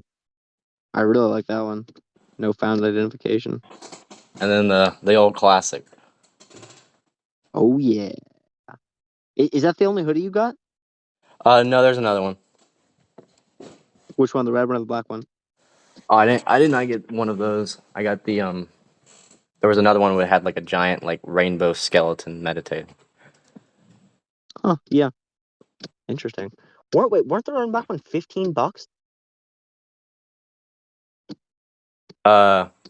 Yeah, it's just I don't need jackets like hoodies and stuff. I'm mostly was looking for the other stuff on their store. Well, I mean, I on one hand, I guess it does make sense because you're from Florida, but on the other hand, I'm just thinking like video drip. As far as like $15, $15. I mean, that's like fucking flea market prices for those hoodies, and those are some of the cleanest drip on the whole damn planet. Do you know how long the sale lasts? Well, on one hand, the sale will be forever, but on the other hand, it's also, I'm assuming, the end of the website. Like, I think when they're out permanently. Mm-hmm. So, like, not only are they like $15, but it's also $15 for a hoodie, which should become like a staple. As far as like those are the hoodies I plan to wear in like almost all the videos because I don't know if you know, but after my next shipment comes in, I will own 7 red hoodies, 3 black and 3 pink. So I'll own like 13 total of these hoodies. And so it's like these hoodies are like definitely going to be iconic with the channel. And then also they're limited time edition drip. So it's like I But do you mean know that the make website is shutting down?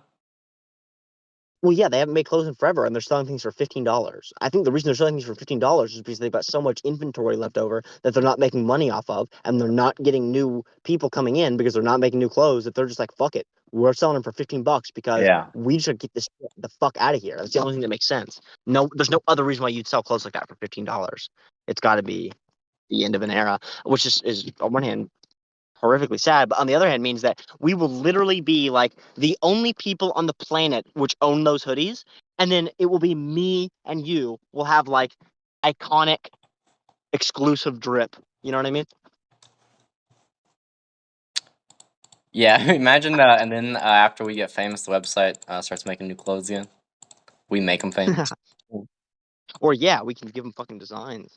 Jesus, dude, all they need is more colors, and then just fucking switch the designs up. Anything else? You were so good. You were so good at it. I mean, literally, I mean, it would be as simple as like let the person add their own images to it. You know, for God's sake, I can make a cooler one. Yeah, but not even that. Not even that because it's like the images on those hoodies are cooler than like every other hoodie in existence. Oh, without Um, doubt. and that's so sad. Um, And then even then, anyway, with some of their other clothing, that like those are the only jackets that like, or even the clothing, like a lot of their T-shirts and a lot of their other stuff had like their philosophy of we will only put images on the front and or the back. You know, the sleeves are off limits. yeah, it's ridiculous. Or God forbid, I like literally how only having images on the back. That infuriates me. I like how the company has to literally be about God and psychedelics just for them to think, hey, what if we put words on the sleeves?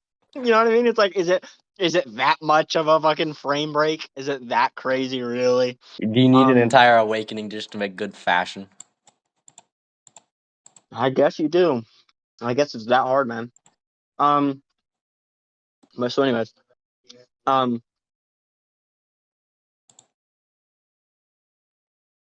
hold on.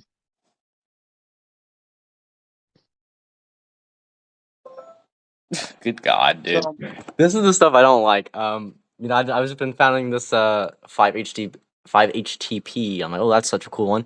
And then I had someone just all of a sudden says it's not proven, but extended 5-HTP use may cause heart problems if not taken with a decarboxylase inhibitor like ECG. And it's like, oh, well, dang it, I need that if I'm going to do that, whatever that means. it's like modding, but instead of crashing the game, you just crash your fucking heart. Yeah, it's like what my heart? I don't want heart problems. Hey, did you watch the Hamzat Burns fight? Not yet. Ooh, motherfucker. You gotta watch that shit. You watch any of those fights? No. Ooh, gay bastard. I don't know. I mean, at this point, you might as well fucking wait, and well, I'll just watch it with you and Ryan, I guess. Oh yeah. Depending on if we have that time on that day, I don't know what we're doing. Well, the event will be at 1 or 2 a.m. So. Oh, I see. So, anyways, dude, our music on Sub 1 was Tell me about it. beyond perfect. Beyond. It wasn't like, oh, this sounds cool. Like, it wasn't like that at all. Like I said, it was like the like, you know how you always see like symmetry in Sub 1, Yeah. obviously. It was like the backwards wasn't just like, oh, this is a song in reverse. It was like you could actually like understand. You could see, you could feel it as a reflection. Like, you weren't experiencing it as the backwards version of the forward song. You were experiencing the backwards song as like an equal reflection to the forwards version. I don't even know how you know how those things work. But anyways, it was just some of the coolest things I've ever heard in my entire life. There was one that you made. I'm pretty sure that I listened to over and over and over and over again. It was just one song played in reverse. I'm pretty sure. I don't think it was one that we edited very heavily, but Which one was it? I don't know. I think it was maybe the monster truck, but I'm not sure. I want to get back into doing that again. I found that some of the new songs I thought would sound good. I like my brain like still try to figure out this skill of knowing a song and thinking, will that sound good in reverse or not? You absolutely can't do it. It's actually crazy. There's like no pattern.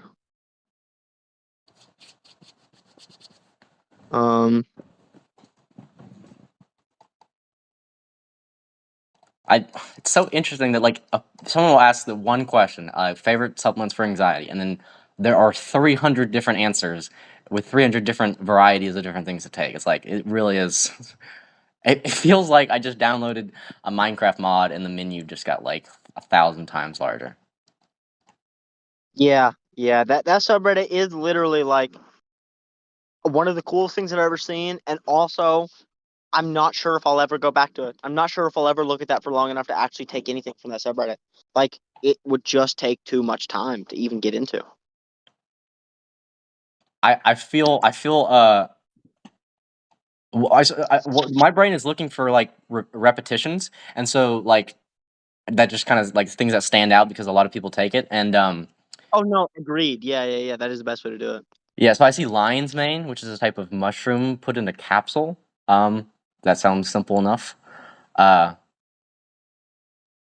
and also L-theanine. Were you talking about that? Yes, L-theanine. Yes. Interesting. And also 5-HTP. I see that mentioned a lot. Interesting. Yeah, so 5-HTP That a one lot dude's too. description of 5-HTP, it was too lovely for me to just like know it's in Walmart and not to like ever do. It's like, all right, I'm just gonna do it once. If I get a heart attack on my first try, then well, it was meant to be. Yeah, it's worth at least seeing what it's like. That is a very tempting description. It's like a heroin dealer's description. Also, people saying ashwagandha. Yeah, ashwagandha. There was a TikTok trend of specifically a lot of, from what I saw, a disproportionate amount of African American women saying that ashwagandha dulled their emotions. I'm not sure why this was a trend among African American women. I'm not sure if they have a biological disposition to ashwagandha or if ashwagandha became particular in the African American community for a particular reason, or if I just happened to only see that by happenstance. But I saw a bunch of TikToks that I don't know why they were even recommended to me, because this was way before I ever even knew anything about nootropics, that were just African American women being like, me before ashwagandha, me after ashwagandha, and they were like it was like they were basically doing like Patrick Bateman memes for like 14-year-old women. It was weird. Yeah, I'm looking at a BuzzFeed article right now about it. Apparently, like it sounds like it talks about like Adderall effect, where it gives you like mindfulness and less ability to attach to your emotions, and that seems to be sort of what's going on here. But they claim it doesn't. It's not supposed to kill emotions, but just help you regulate them. But I don't know. Maybe that community is disproportionately affected by it.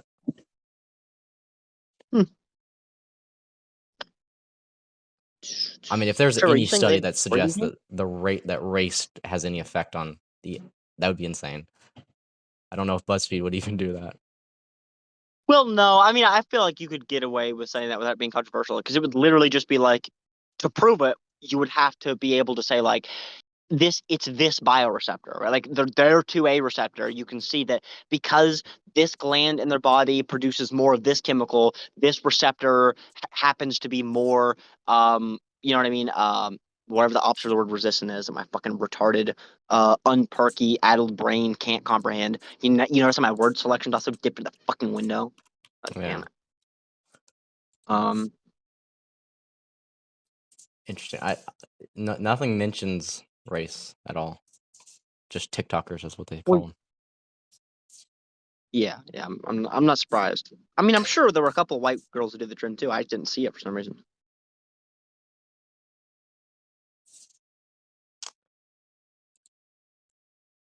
Mother.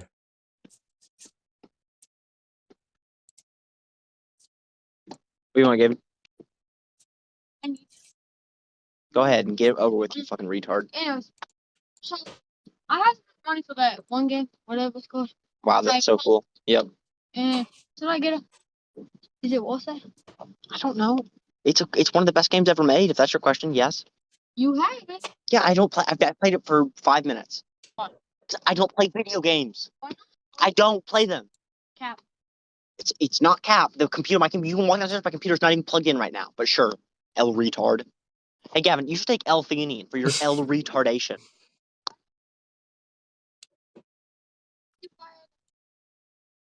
I'm sure I'll play him eventually. It was a little retarded in retrospect, but this is what I always do. I need to get off the bike because my back is damaged, so I try to buy video games to incentivize me getting off the goddamn bike, and then I don't play the video games because I get on the bike instead.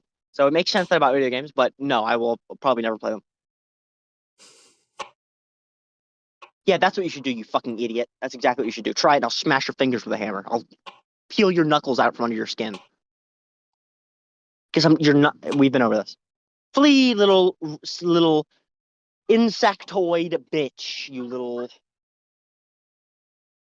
exoskeleton.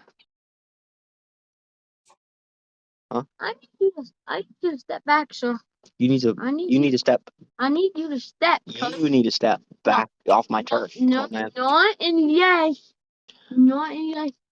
Watch it, bud. I've been training. I've been training with a strap, man.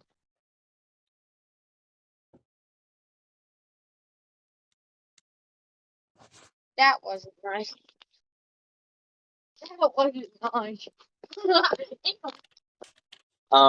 So okay, Trevor. Let's look. Shut the fuck up, Gavin. You're actually retarded. Shut up, Gavin. I'm gonna land a really, really hard calf kick on you very soon. Seriously, say one more sentence. I'm gonna chase you down. I count that. It is a sentence. That ends with a question mark. That ends with a question mark. That's a sentence, retard.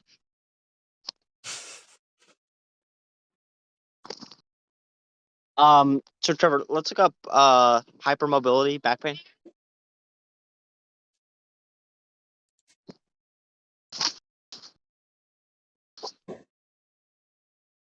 Also, wait, no, this is actually more important. Let's do this first. And then we'll do the prompt. So I've got an appointment for the Perkies soon, like this within the next week or whatever. And the point is that I think I'm gonna ask for an upgraded dose, and I need to know everything about that before I ask for it, so she can't catch me and being like, well, are you taking it for this reason? And then I actually fuck myself out of getting not only a higher dose, but being able to upgrade my dose or potentially even having a dose in the first place. Like, let's just do research on that. Let's see. Should you up your dose? What is it? What should I look up? Well, like, how would you interpret that question? Like, in other words, if you were in this exact situation, what would you look up? If you were in the situation of you want to go to 15 or 20 milligrams, and you know you're about to have to talk to your doctor about why you want that to happen, what would you look up? I guess effects of higher doses. Yeah, kind of, but it's not exactly what we want. It's more like, I guess this is what we're looking for: potential negative effects of raising, because that's what I want to be able to argue with her. If she's like, okay, well, these are the potential negatives. Or basically, if she says like, well, let's try Adderall XR first. Well, I want to be able to say like, well, from what I've seen, Adderall XR is going to last long enough where it's going to be difficult for me to take 2, and I'm still going to be left with the crash. Whereas if I do 15, then I can do 3 spaced out over each 6 hours, which is going to give me a more complete experience without a crash. Yeah.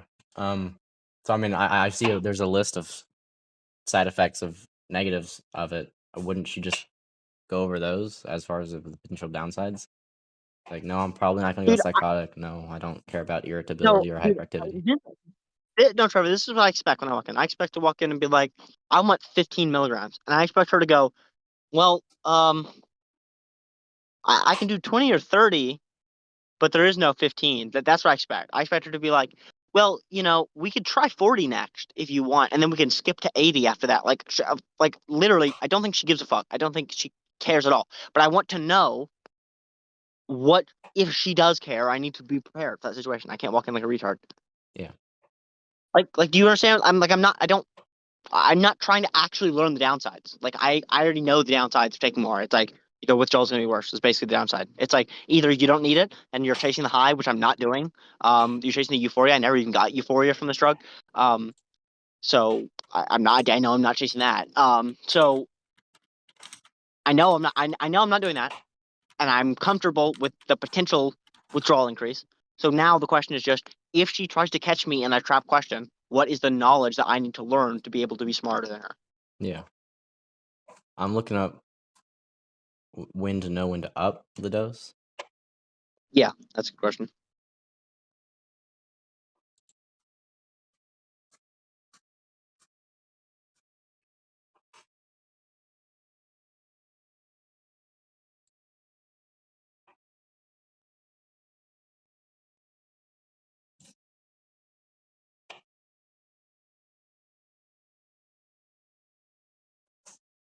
Makes sense. I mean, like, it's just a gas in. Well, it's got hydraulics and stuff. Yeah, I'm sure it is something else to work on.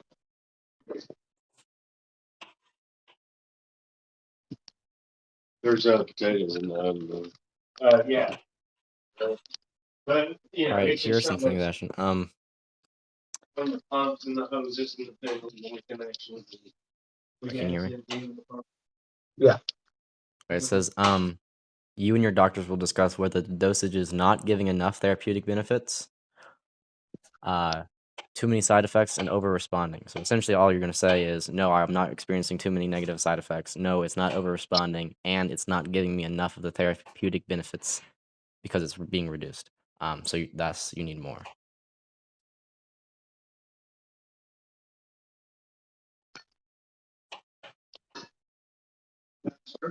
Read the first part again. Not giving enough therapeutic benefits, too many side effects, and over responding.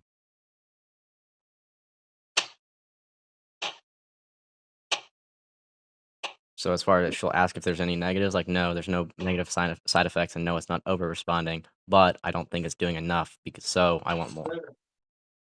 You guys doing good? Yeah. Good day. Actually, I mean, I don't know. yeah. It sounds like I have enough information, but it's also like, you think that until you're in there, and then you need to know. Another thing I see is that know. like it's expected for you to up the dose, and that happens every few weeks. So as far as like, I don't know what she's gonna say exactly. Like that's expected that you're going to eventually up the dose. That's what I'm saying. Like, in other words, I expect to walk in and her being like, So 10's not enough, right? You think 20 or 30. You know what I mean? Like, I literally, like, I think she's going to ask me how much I want to up. Like, I don't think there's going to be any pushback. I think, if anything, I mean, she's going I to would just already try and accept. focus on the reasons as to why right now you think what you have is not enough. That will probably be why what she asks. So know the reasons why. Like, I don't know if you'll be able to look it up online, but just notice like it's not happening. Like what I am expecting it to do is just not happening. It's just not doing enough than what I want. And I don't know if she's gonna like give you a full multiple choice question on it. Well, no, the big thing is that it's doing what I want. It's not. There are periods of the day where it doesn't, and I think the third one is going to help more of the day be. As far as explaining to her, you would explain it using that language that it's just not doing enough for you right now. Yeah, well, yeah, I get that. What my version of that is, what I plan to say is, and this is the truth, is 10 works, but there's a crash at the end of the day, and there's a period at the beginning of the day where I don't feel like taking it, and I feel like if we took half a perky when I woke up, and then half a perky a couple hours before I went to sleep, then I would get a more smooth, consistent experience. That's my hypothesis. I see a forum that asks, how do you know if you need a higher dose? Someone says, just tell the doctor what the problem is. Don't say you need more. Just say that what you're taking helps you. I guess to this person helps them in the morning, but not in the afternoon or evening. So in your case, just describe the specific scenario. Okay, so yeah, just be like, it doesn't affect me for enough of the day. And then, okay, I guess this is the only other thing I want to know. Look up downsides of Adderall XR versus IR.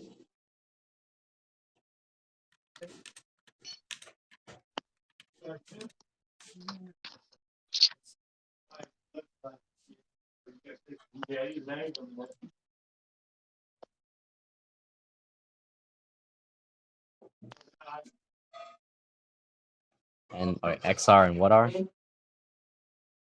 IR.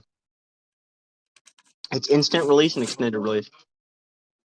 Even though extended actually starts with an E, I don't know why they did X.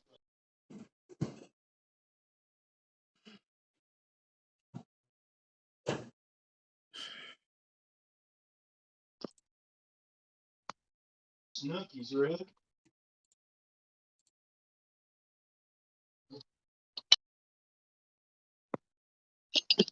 I see a list of downsides for Adderall XR. And I'll bring up an article for Adderall XR versus IR, understanding the differences. What did I say? Here, I'll just link you the article.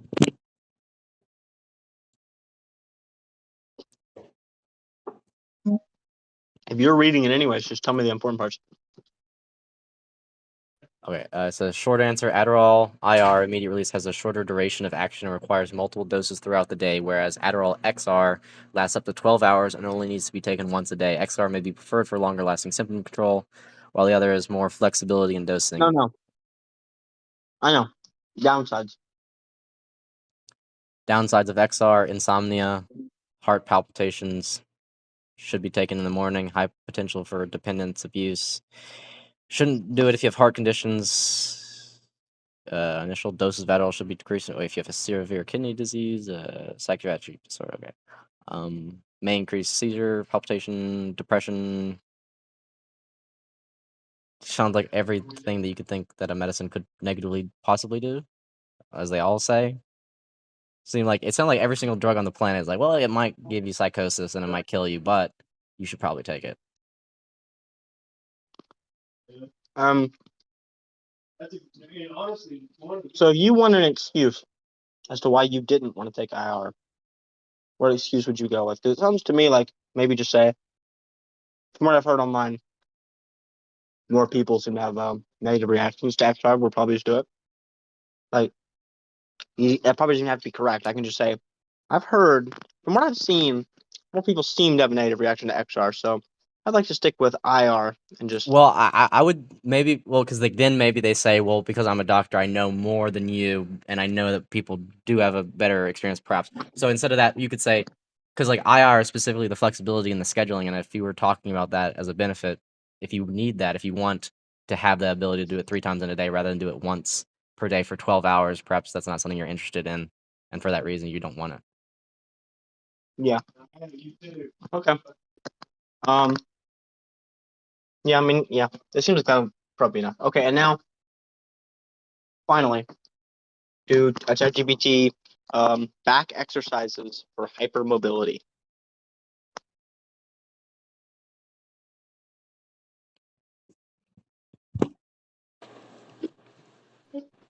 I stayed. Yeah. And the What's that? Oh,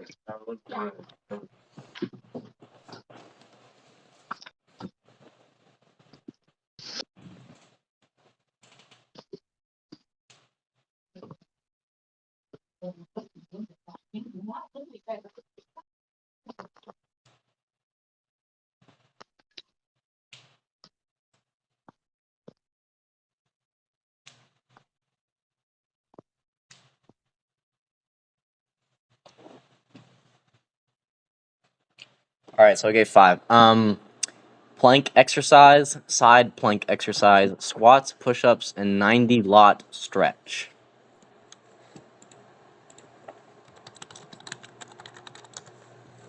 I'm going to look up what that last one is.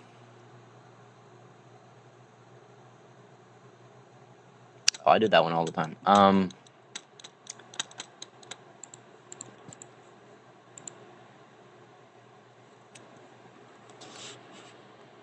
So it looks like it's got you doing calisthenics. I wanted.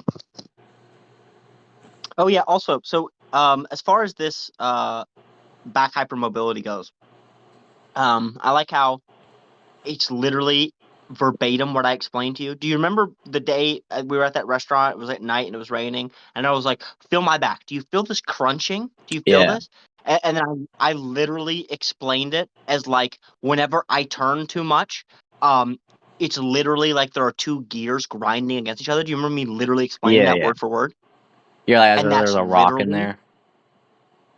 yeah, and that's literally medically what's going on. It's literally there's 2 gears in my spine grinding together. Like if you imagine your spine as a machine and you imagine the disc as individual gears, it's literally 2 gears whenever you turn too much grinding against each other making that sound. It is literally word for word what I explained it as.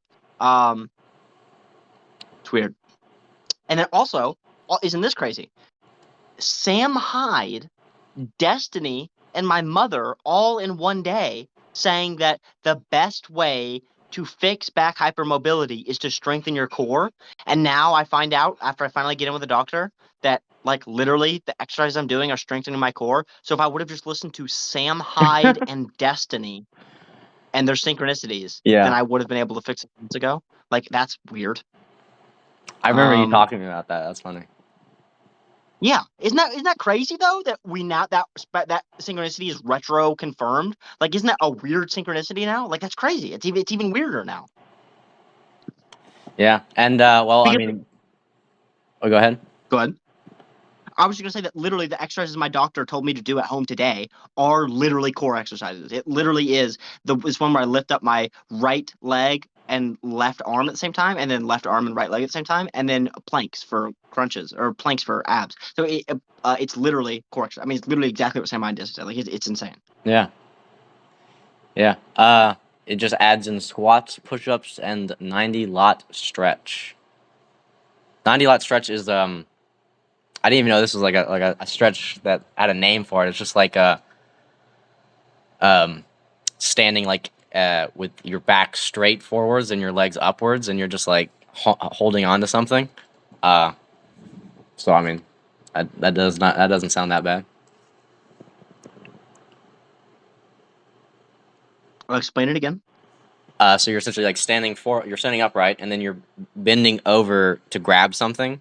It's like holding onto like a bar or something, and you're just like flattening your back and like stretching the back that way. Oh, you mean like almost touching your toes is basically what you're explaining, right? Not touching your toes, but instead touching like you're reaching out forwards. and just bending downwards. Like your back is now in a table-like position, and your legs are you're standing upright.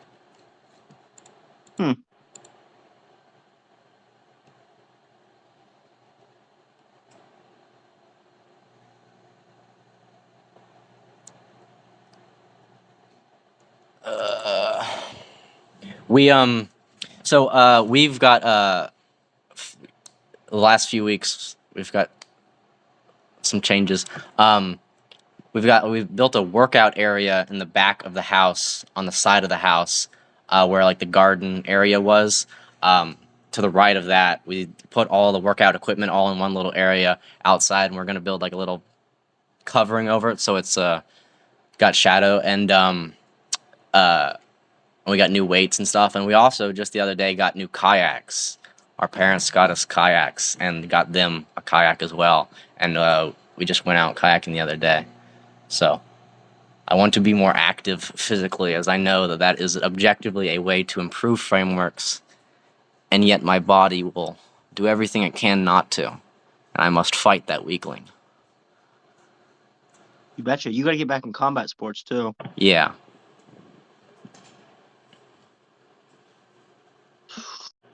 Now that I know what's wrong with my back, the MMA dream is at least kind of on the table, where it's like, hey, maybe this is a positive synchronicity in the fact that before I would have rushed myself into MMA within a couple years, and then I would have gotten shit stomped so hard that my body would have never recovered.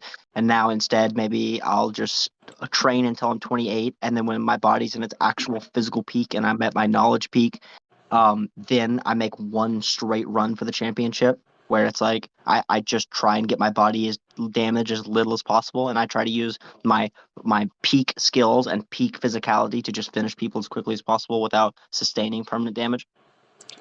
I see a Reddit thread right here about martial arts with hypermobility. People are talking about how that affects them. You're more likely to get injured. I see that. Yep. Yes, you are. But yeah, I'm seeing just kind of like the nootropics. It seems like there's just a lot of ways to strengthen your back, and like a lot of different ways, a lot of different things people are recommending. Like what I'm looking at right now is someone saying that it's actually this will help like more than you could ever expect. It's um stretching your hip flexors. So these are things in your hips that are responsible for picking up your knees or whatever, and that basically when you sit a lot, um, they get tight, which is gonna make more pressure go into your back. So Yeah. on top of strengthening your back, you also need to stretch your hip flexors. Yeah, I believe that was Father was talking about that. I think that was what those bands was like a workout for the hip flexors. Oh, interesting. Well, that's weird because what he had, what those bands made my back hurt so much worse. I don't know if it's because my back, my flexors are already so weak, or if it was different or what. But I remember using those bands and specifically just like it instantly jacking up my back. So like, how will you know when it's like? Can you distinguish between good pain, as in it's like muscle pain, versus like you got the bones grinding? Yeah, really, really easily. I mean, it is literally like as you explained, that simple. It's like you can feel muscles because they get sore, and then whenever it's affecting the back, then it's like actual, like you're taking a piece of gravel and you're taking like nails on a chalkboard and Yeah. grinding against my spine bone. I want to ask ChatGPT hip flexor exercises.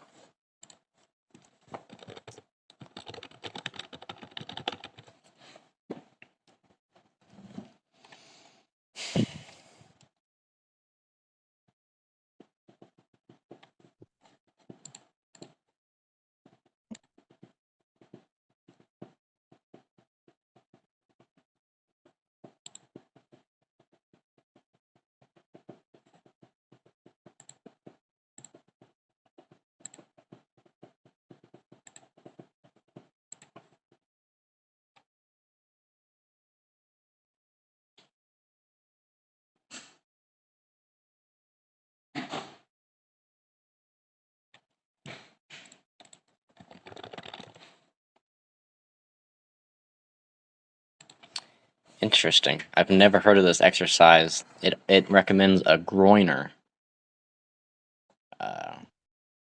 which is like a What leg. the fuck is that? It's like a leg push-up. Hold on, I need to see exactly what's going on. You essentially you lay down like in a push-up position, but you put one of your legs up to like your head. And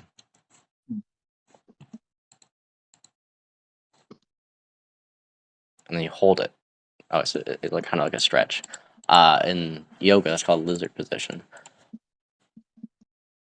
So it offers for hip flexor exercises. It's got stretches: couch stretch, supine hip flexor stretch, standing hip flexor stretch, groiners, and shin box hip flexor stretch. I wonder what the shin box is about.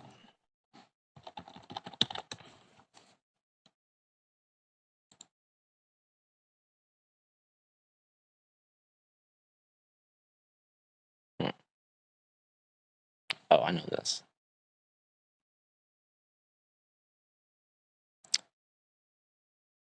Yeah, a lot of these are stretches, so it shouldn't hurt your bones. The what they call a shin box is what I would know as a 90-90 stretch, but those are really, really good.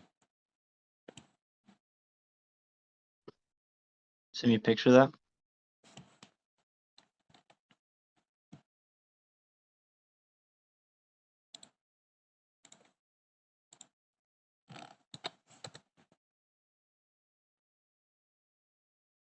Got one leg behind you, one leg forward, and you're stretching forwards.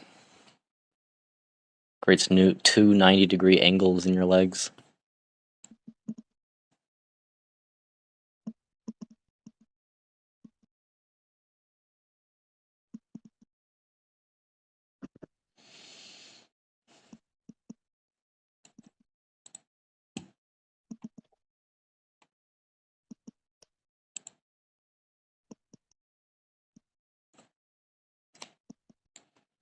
But it was interesting because what was it?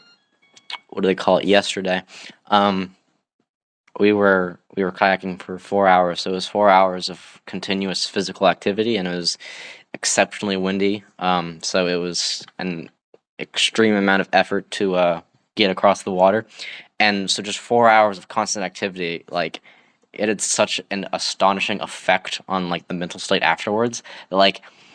It just felt like every single thing I was more sensitive to. I was hungrier for foods, thirstier for water. The sky looked prettier. The light looked nicer. The day felt more like a day in the life of Earth, I guess. And just every thought I had felt like deeper / I was more sensitive to it / it had more information within it. And also I had an extensive amount of dreams last night. So it's just astonishing that how observable an effect that has, though obvious it may be. Yeah, that's kind of what the bike is like for me. So this is what I just did, and this resulted in by far the best results. How would you edit this prompt? I put in, give me a daily workout regimen for 1, strengthening core to support spinal hypermobility, 2, stretching hamstrings. And then it responded with, here's a possible daily workout regimen for strengthening your core and stretching your hamstrings. And then blah, blah, blah, blah. And then it gives core strengthening exercises.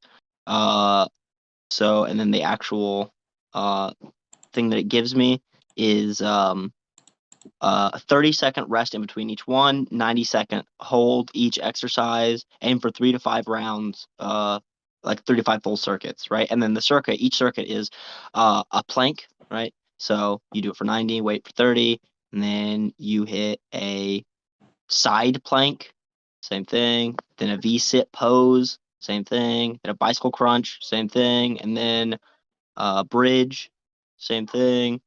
And then now here's the hamstring exercises. We've got standing toe touch, seated forward bend. So it's literally giving me an actual daily workout regimen to work those 2 specific issues like that. This is what I've been looking for forever. This is crazy. Yeah. This is sweet.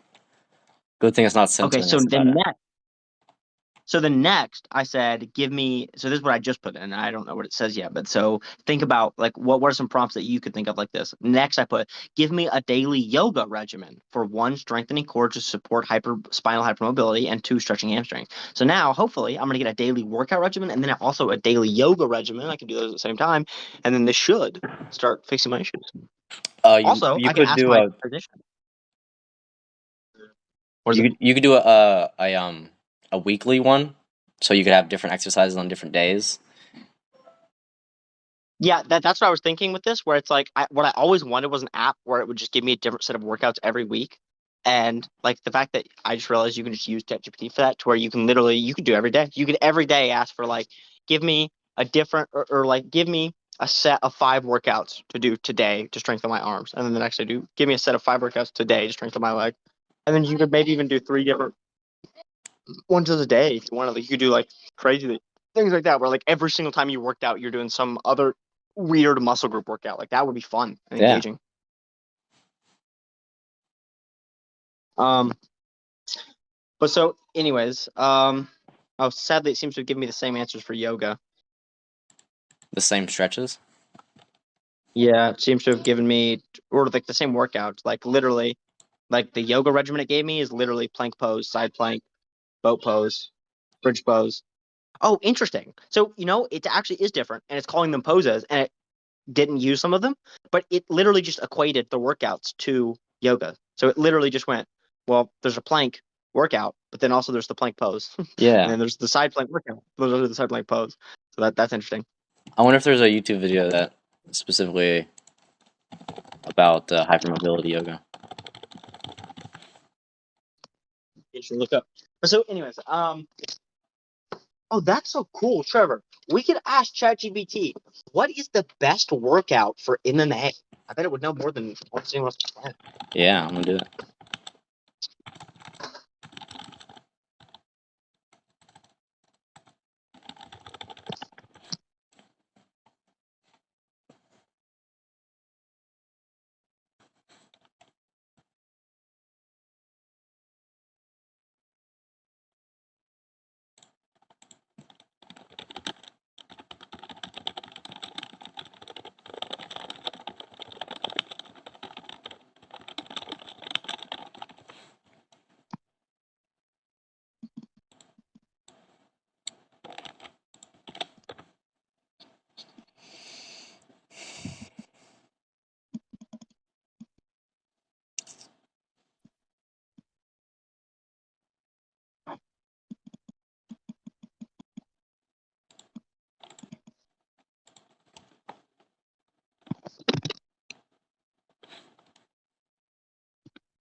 So what are you seeing, Trevor?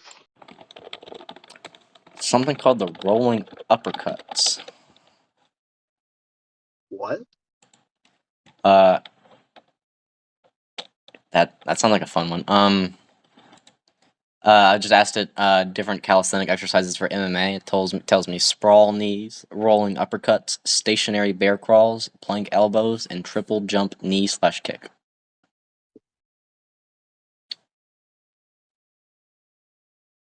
Here we go, Gavin. Hi. Mine's completely different. Although I think mine used too much of the previous thread. And it's after. Interesting. Yeah. Yeah, I always have a fear it does that. No, it does do that. You need to click new thread if you don't want to do that.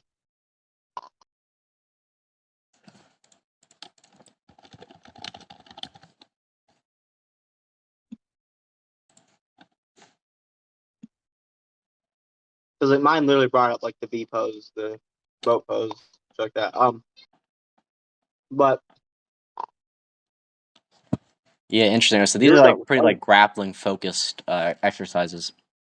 You got sprawl knees, which are like jumping upwards with your knees and rolling uppercuts. I guess that's more for striking, but it's like rolling your shoulders. You're rolling your shoulders and having your hands roll over one another, and you can have weights in your hands while doing it. I guess like training uppercuts.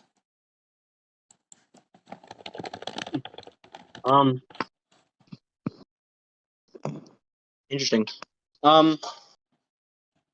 So this is how did you word your prompt? I just said, tell me different calisthenic exercises for MMA. So try wording it like this and see what yours says. Because you're using ChatGPT and I'm using Bing, so Oh, see how different I your got prompt. Bing right now. You want me to try with Oh, ChatGPT? okay. Yeah. All right. Put in this was a prompt I used. Get creative using your knowledge of what muscle groups are most frequently used in MMA. What is the best possible workout routine for MMA? Because I don't want it to give me like recycled news articles. I want it to give me like based on your understanding of human biology, what muscle groups are worked in MMA, and then what are the best exercises for those muscle groups.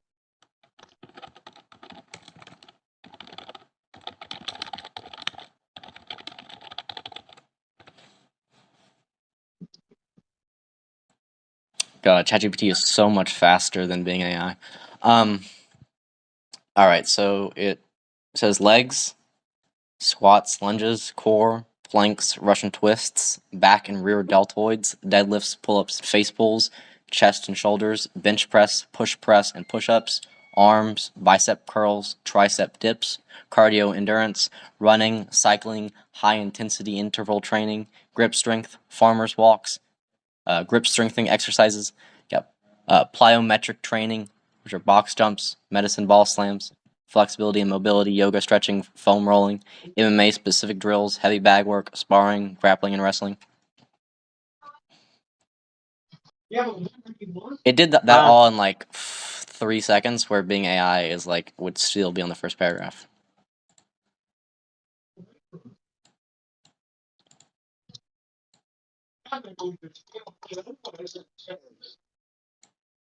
Just ask it, what muscle groups do you think are most utilized in MMA? Try and give it something at the beginning that says like based on like a biological perspective. Like what? How would you say that? Like pretend you're like a physician, or like use just like you understand what I'm trying to say? Like use your actual understanding of biology to give me what muscle groups you hypothesize are worked most in MMA. You know what I mean? Like how would you say that? Well, when I just ask it straight up, I mean it just goes over the basic muscle groups: core muscles, leg muscle, Yeah, the back and basic shoulders. muscle groups is not what I'm asking for. It's very explicitly not what I'm asking for and don't care about. It's very explicitly what I don't want.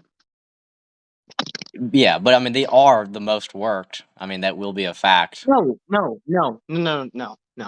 There are different muscle groups that are going to be worked in MMA. Okay, push-ups are not going to work the most commonly worked muscle group in MMA. Are push-ups going to help with MMA? Yeah, they probably are, because there are things in grappling that are similar to a push-up, and there are things in striking that are similar to a push-up. But push-ups are also going to help with fucking basketball. There are going to be some exercises that are going to be specifically tailored for MMA. for instance, Alex Pereira is like one of the only guys in the UFC who shoots a bow and arrow, and because of that, it's a pretty like widely understood hypothesis that his left hook is particularly disgusting because he's activating a specific muscle group in his shoulders that no one else is activating. So like ChatGPT could use its understanding of biology to give you unique exercises to train unique muscle groups that are only utilized in MMA. That's what I want. I don't want like do push-ups. All right, so I said give specific MMA exercises that focus on muscle groups specifically used in MMA. It says core and abdominals, medicine ball slams, sprint. No. Okay, no, stop. Say, yeah.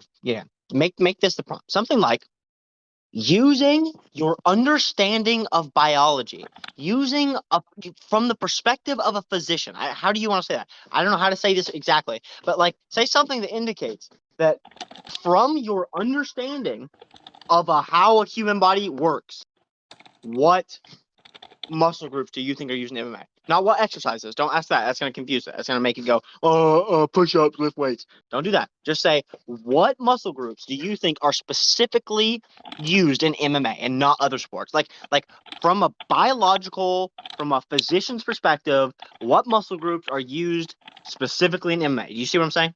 Yeah.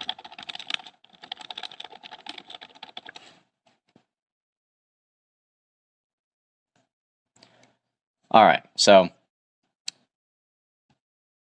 for muscle groups that are more in MMA, you got neck muscles, hip flexors and abductors, forearms and grip strength, obliques, leg extensors and flexors, hip abductors and adductors, shoulder stabilizers, scapular retractors, and intermittent explosive muscles.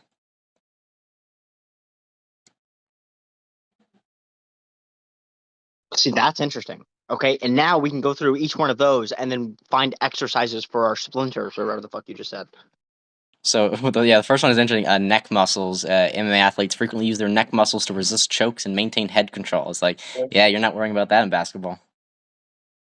Yeah, exactly. And that is actually something that we worked in wrestling. So like what you do in wrestling is you'll bridge. So actually you can see pictures of wrestlers who have like super wide necks because they've got more neck muscles than most people, which is funny. But on top of that, like even I've got a stronger neck than like 90% of people because you spend so much time in wrestling literally using your neck as a limb that helps you pick your shoulders up off the mat, right? Like you'll pick yourself up by your tippy toes and then also the top of your head, and you use your neck as like a muscle, as like an arm to pick your whole body up off the ground. So your neck starts getting really, really, really strong. And I'm sure that works in jiu-jitsu as well. Actually, I mean, I feel like I know that works in jiu-jitsu as well, not on everything, but on a lot of things. So that's exactly what I meant. That's exactly what I wanted ChatGPT to say. Is like, yes, this is a muscle group that's uniquely used in MMA, and now we can ask it, what are the best exercises for improving your neck for sprawls? Like, ask that question. Like, okay, what are the best neck muscle exercises for Women. escaping chokes? It's not really, I guess, what we want to ask. It would be more like, what are the best neck muscle exercises for explosive So- movement in mixed Well, martial arts? I just to start off with, I just asked it to give 3 exercises for each of those 9 muscle groups. And for neck, it says neck bridges, neck harness shrugs, and resistant band neck extensions. Resistance band neck extensions is funny. But I'm sure neck bridges is literally what I was talking about. Yeah, lie on your back and use your neck muscles to lift your head off the ground. Yeah, exactly. Yeah. That's cool. That's an exercise that I knew about, that you didn't know about, that we now both know about because ChatGPT used its understanding of human biology to give us information on MMA. That's sweet, dude. Dude, do you think there's another MMA fighter who's ever even considered the idea of using ChatGPT to improve his MMA game? Do you think there's ever even been another UFC fighter who's I imagine ever... Conor McGregor just asking Bing AI the best tips and tricks. Oi, what fucking muscle groups do I use in my neck? Yeah, yeah, no fucking shot. So they yeah, mentioned one that is crazy. Look up neck harness shrugs. If I saw someone doing this, I'd be like, I mad respect, but it looks interesting. I'm gonna now. Neck what? Shrugs? Harness shrugs.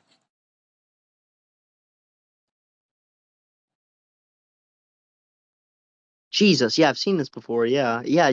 This looks like something you'd train if you had a broken neck. Yeah. Yeah, if I saw a guy Okay. training this, I know that he was training it for a reason. He needs that neck.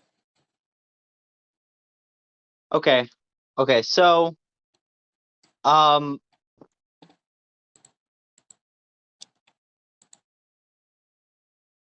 I don't know. I guess let's save this for later.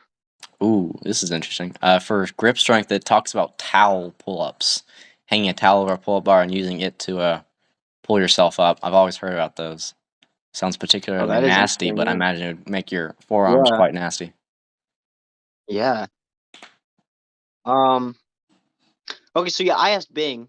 I asked it a couple minutes ago, and I'm just now reading it, and it also said the neck muscles, the rotator cuff muscles, the core muscles, the hip flexors. Ooh, so hip flexors are important for MMA. Interesting. Uh-huh. Dude, I wonder if my hip flexors are actually too loose, and that's the issue. Because the thing that I was always the best at, I don't know if you remember me telling you this, but the thing that I was always the best at in wrestling was keeping my hips above my opponent's hips.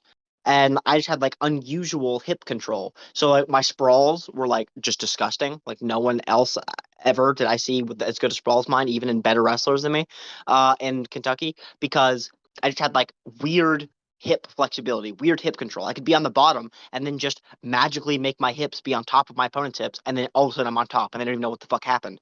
So I wonder if the reason that your father's reflex bands hurt me is because where his hip flexors are abnormally tight, mine are actually so loose that energy is capable of just going straight through them like a goddamn guitar string into my spine. Yeah.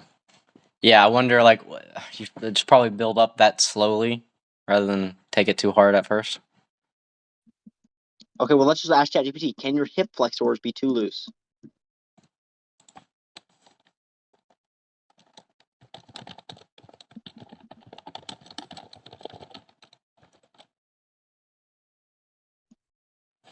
Okay, so now there's two more things after this. Can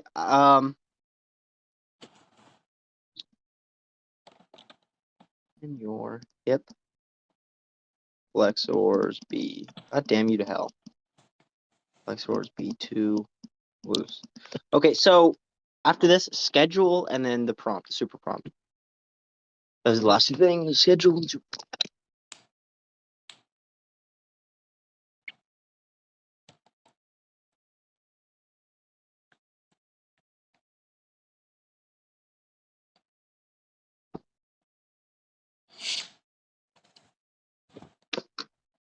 Oh my god, look at that. Lower back pain as a result of loose hip flexors. Yep. Well, goodness, friend.